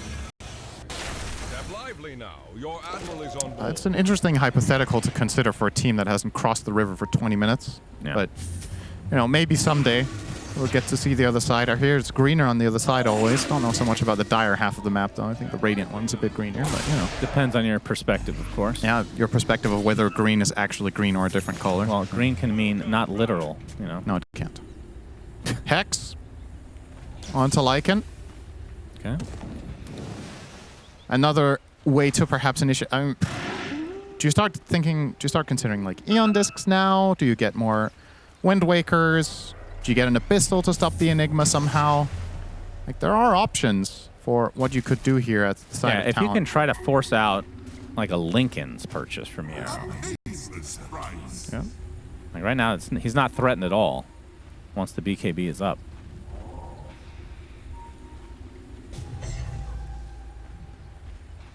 So we wait for the next Roche. We wait for the buyback onto 23. Those will likely not align. Unless it's a very late Roche. He's level 30, perma-hasted. See his movement speed. Nice. He's actually above haste when his Storm Surge procs. Gets a second plasma field now as well. Yeah, Cuckoo getting a little bored. It's like, no, it's just joking, man. You know, you literally you could just stand somewhere to break smokes, and he's owning by doing this. Just place yourself in a corner and wait. How late did they draft the Slark? First pick. Oh. Yeah, that's what I'm saying. This So might now become a ban. First phase ban. Wow, that's pretty powerful. I mean, this guy must be a god at the hero to win his Lycan lane. Yeah, true. That was, man, that was insane. Imagine if that did not go that way. I would say if the lanes in this game go according to at least my expectation, this would not have looked like this at this point for Talon. The bottom lane should have not gone this way. I really think so. But Well, Talon are smoked up. They know GPK is in the area. Jokum shows himself. Yeah. hopping around. This actually is a pretty late Roche. It's about to spawn, so ends up aligning okay with 23's buyback. It's fine. about a minute or two off. He's continuing to farm despite having every item imaginable. Yeah, so I bought the Wind Waker now. This cost him a lot of movement speed. What did he get rid of? SNY? Put his Travels 2 in his backpack. I mean, he has enough movement speed for a fight. He's got, is it 440 he's running around on without boots? And Roche will be taken out. We hit the 55-minute mark. Pretty epic game number 3. This is easily the best game of the day. Doesn't take much, though.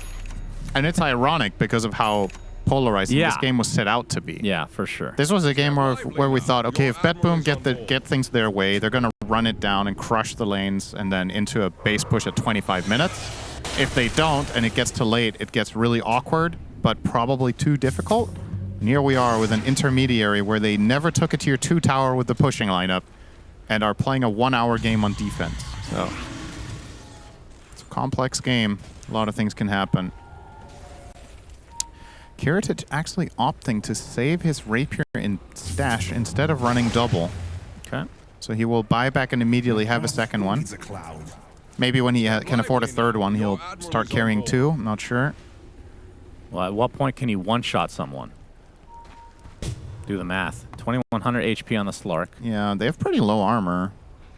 But the Rasta, how does the innate work? You can't die, right? No, unless if he's broken or right. So it's basically if he's broken. So Slark is like the only one you could theoretically one shot. Yeah, I think so. Or they now you have me questioning. No, you can't overkill stuff. No, you can't. No, yeah, I don't think because you're always on 1 HP. Right. So. Doesn't work like a bad one. All right, Talon with all the goodies that Roche has in his bowels. See what they can work with. You can see Kiritich was scouting out the tree line here, anticipating Mikoto would be there. He was right. Yep, he is. Miero is going to get right on top of him. Miero's just going to black hole, though. They're going to run into the black hole. He tries the depth shot, but it's not going to happen. Life number 1 down. Another black hole to come for Miero. As the Monkey King will spawn after the fact, though, and now he can get off the Wukong's command. Refreshes as well. They're going to take the melee barracks. No, they will not. As Pugna forcing the Monkey King back. Fortification popped. Serpent Wards. Not going to be enough to claim the barracks. I knew it. I knew it. Ironically, Jokem trying to save there was worse than doing nothing. And I was like, He's gonna buy Evelyn's, isn't he? Yeah. And he is. He's giving up on the refresher. All right. He was not able to save there. Now he will be with this item. And it's easy to have hindsight in a situation like that. Oh, Cuckoo. All right. Refreshes. Serpent Wars, they get the barracks. Wow, You talk about how this is not really that valuable. It really isn't. At 57.5 minutes. Doesn't matter. That's one lane. It's the mental part, though, is that you're feeling like you're getting closer to the victory. You might be more valuable than you think. Right. Just a little bit of a morale boost there. Cuckoo's like, guys, I got the racks. Hell yeah, And everybody brother. clapped. And that Rax's name was Albert Einstein.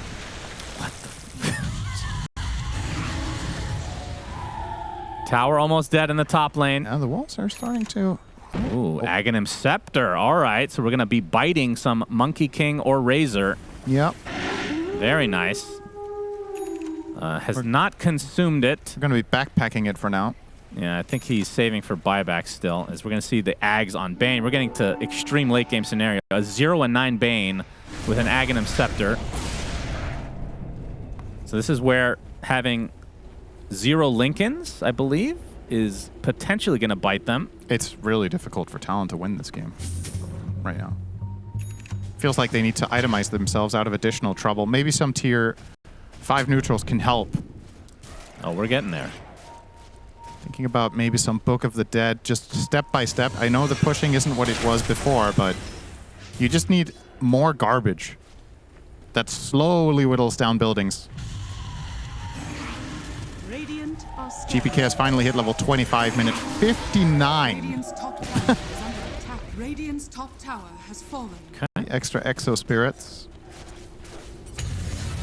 Oh, Miro. BKBs. Jokum reaction. going to be laughing. Yeah, he really wanted this kill. This was a guy without buyback, so perhaps this could have opened up the map for BetBoom a little bit, but Jokum quick on the fingers, reacts in time. Step lively now. Mission failed from Miro. Now, he didn't cast the black hole, so he still has 2 of them, but one of them would be without BKB if this fight were to break out. Probably won't, though. Jokum trying to break a smoke that wasn't used.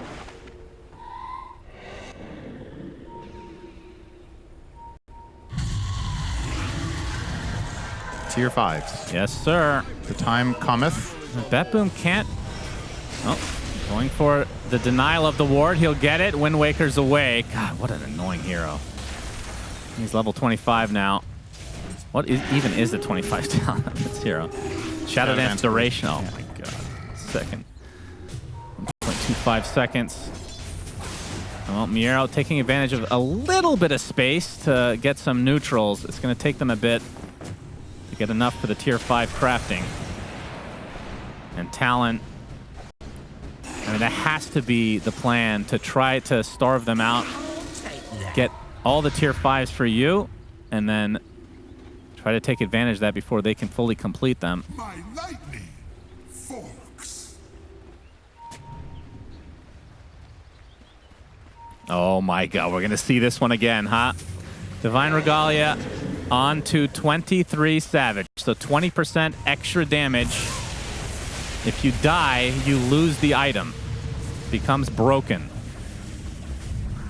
Oh, they're going to get the hex. Okay, this will be a huge kill. Wukong's command from Makoto, but Black Hole available, and Kiritich is here. They get the Wind Waker to try to mitigate a little bit of damage. They're going to get the grip on top of the Monkey King, though.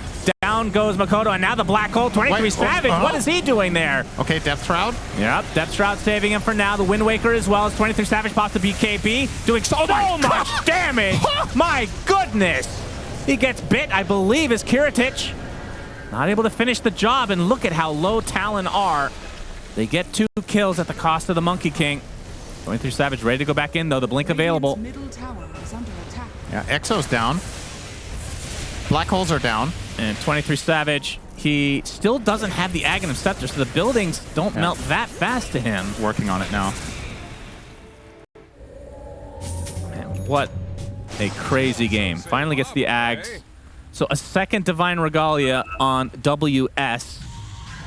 So somewhat risky here from them. He gets the one with the 40 attribute bonus, while 23 Savage is attack range and cast range. And a fallen sky onto Jokum, no surprise. Making it even more annoying somehow to go for him. Makoto with Helm of the Undying, which I think is the best item, personally. If you die in Wukong's command with Helm of the Undying, does it keep going? If you say it again? If you die in your ring. Oh, yeah, it should. Yeah, I think so. That's crazy. Yeah. Late game. It's got to be good, right? If that actually works, that's crazy. Spider legs on Cuckoo. So they have all 5 tier 5s, and so far, 0 on the side of BetBoom. This is the time to pounce if you're Talon, especially with the Enigma only having 1 black hole in 15 seconds, although it's not that far away for the refresher, honestly. Did he just bite somebody? I believe so. Trying to pounce. There's the Wukong's command, going for the buildings. Makoto gets the range. Crimson Guard. Torrent is going to connect. Kiritich, I don't even think he got a hit off there. It gets disarmed, perhaps, and that's going to be another lane for Talon. All right. It's a better plan than before, I'll tell you that. How much do you think Megas matter in this game? I mean, it matters, but it's not the game winner for sure. It matters when you have a Rasta that has refresh. Wait, does he? Oh, that was a refresher shard that he had, I guess.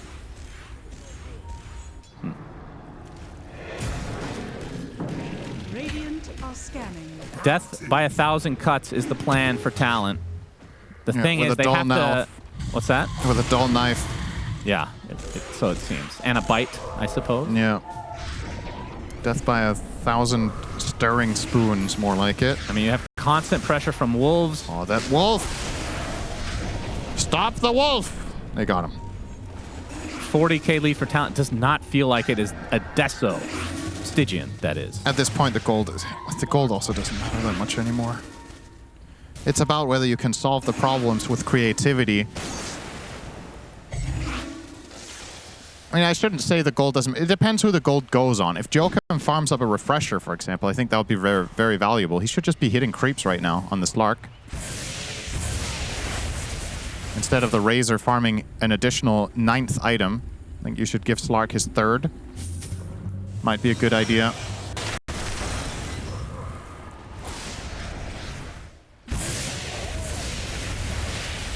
'23 Savage, backpacking Boots of Travel 2, and Wind Waker. Has an Eon Disc, and is now going for Moonshard. And I think after that, surely there's nothing else you can build. Maybe a backpack Abyssal. I don't know. When would you backpack it, though? No, I don't know what he could buy. Step lively now. Your admiral is on board. This Eon Disc is really good, though. Oh, there's the Abyssal. Yeah. He has the blink as well. And yeah, WS can stop black hole now. WS is fully 6-slotted. Oh, Miero's going count the egg. E-Blade. He might have to pivot this to the Lincolns we talked about. Jokum. Doing Jokum things. All right, GPK, Divine Regalia.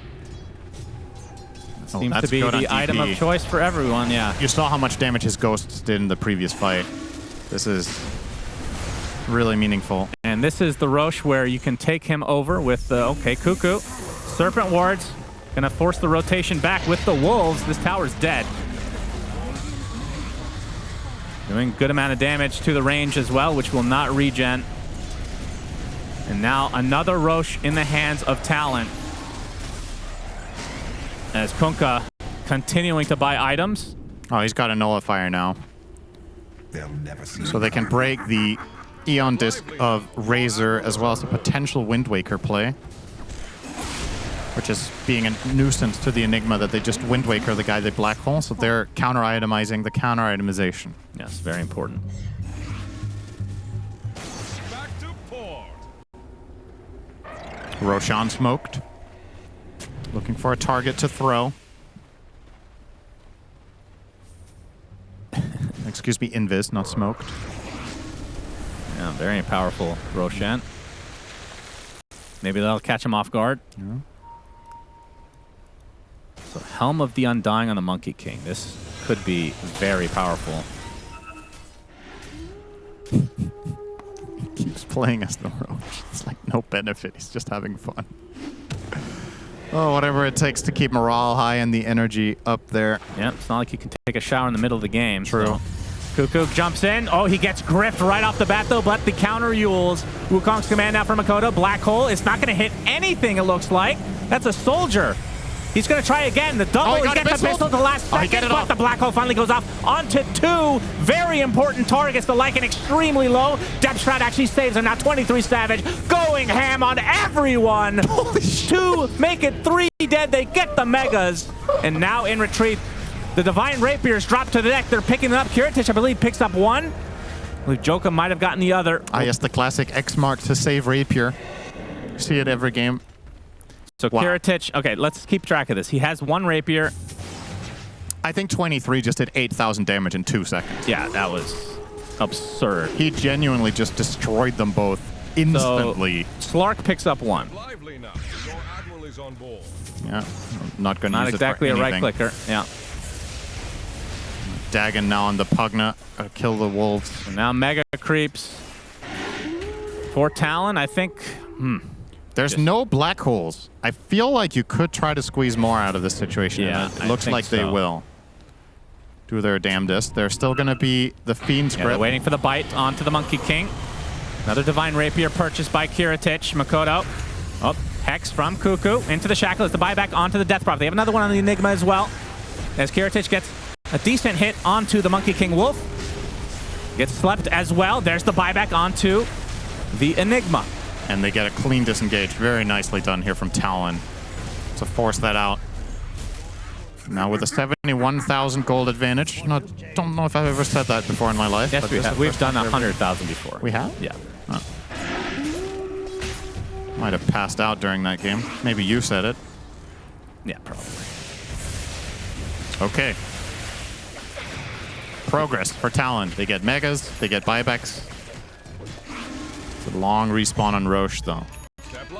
Double Divine back for Kiritich. Refresher and Refresher. Jokum actually would rather not have this in his slot, I feel like. Maybe I'm wrong. Yeah. I don't know. Guess it feels cool. So Talon, in a 70-minute game, you wait for the refreshers for sure. Do you wait for Roche? Divine Regalia, we should mention, since it was picked up on 3 players, GPK's is finished.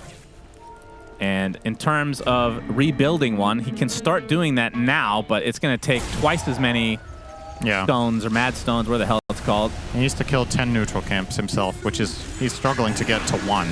So, good luck with that. Keep in mind, he was one of only 2 heroes in their team that even has had 1 yet. Yeah.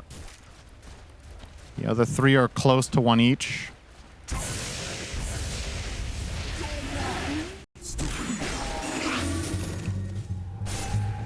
.23 Savage setting what I believe could be maybe the 2nd highest CS of the tournament. What does he have? 1,212. They obviously had the 90-something minute game, probably had more, I would imagine. Talon, look like they want to maybe make something happen here. Obviously, Miero is the top priority. In terms of buybacks, he does not have it. Smoke, Wolf Bite. All right, it's go time. Yes, it is. They have double Serpent Wards with the Refresher. Oh, yeah. You can black hole all the heroes, but somebody has to destroy the wards. Makoto showing himself. There is the Wukong's command. Serpent Wards, both placed by the towers, going to force out the double fortification. And the grip onto the Eon Disc for the Razor. The black hole number 1 onto 2. Trying to get away. The second one onto the same 2 heroes. Are they actually going to get these kills? They get 1 in the Razor. And there's the Helmet of the Undying, but another Wukong command can come. They're actually just going to go for the Ancient. Talon making use of the Helm of the Undying to help win them game number 3. That was sick-ass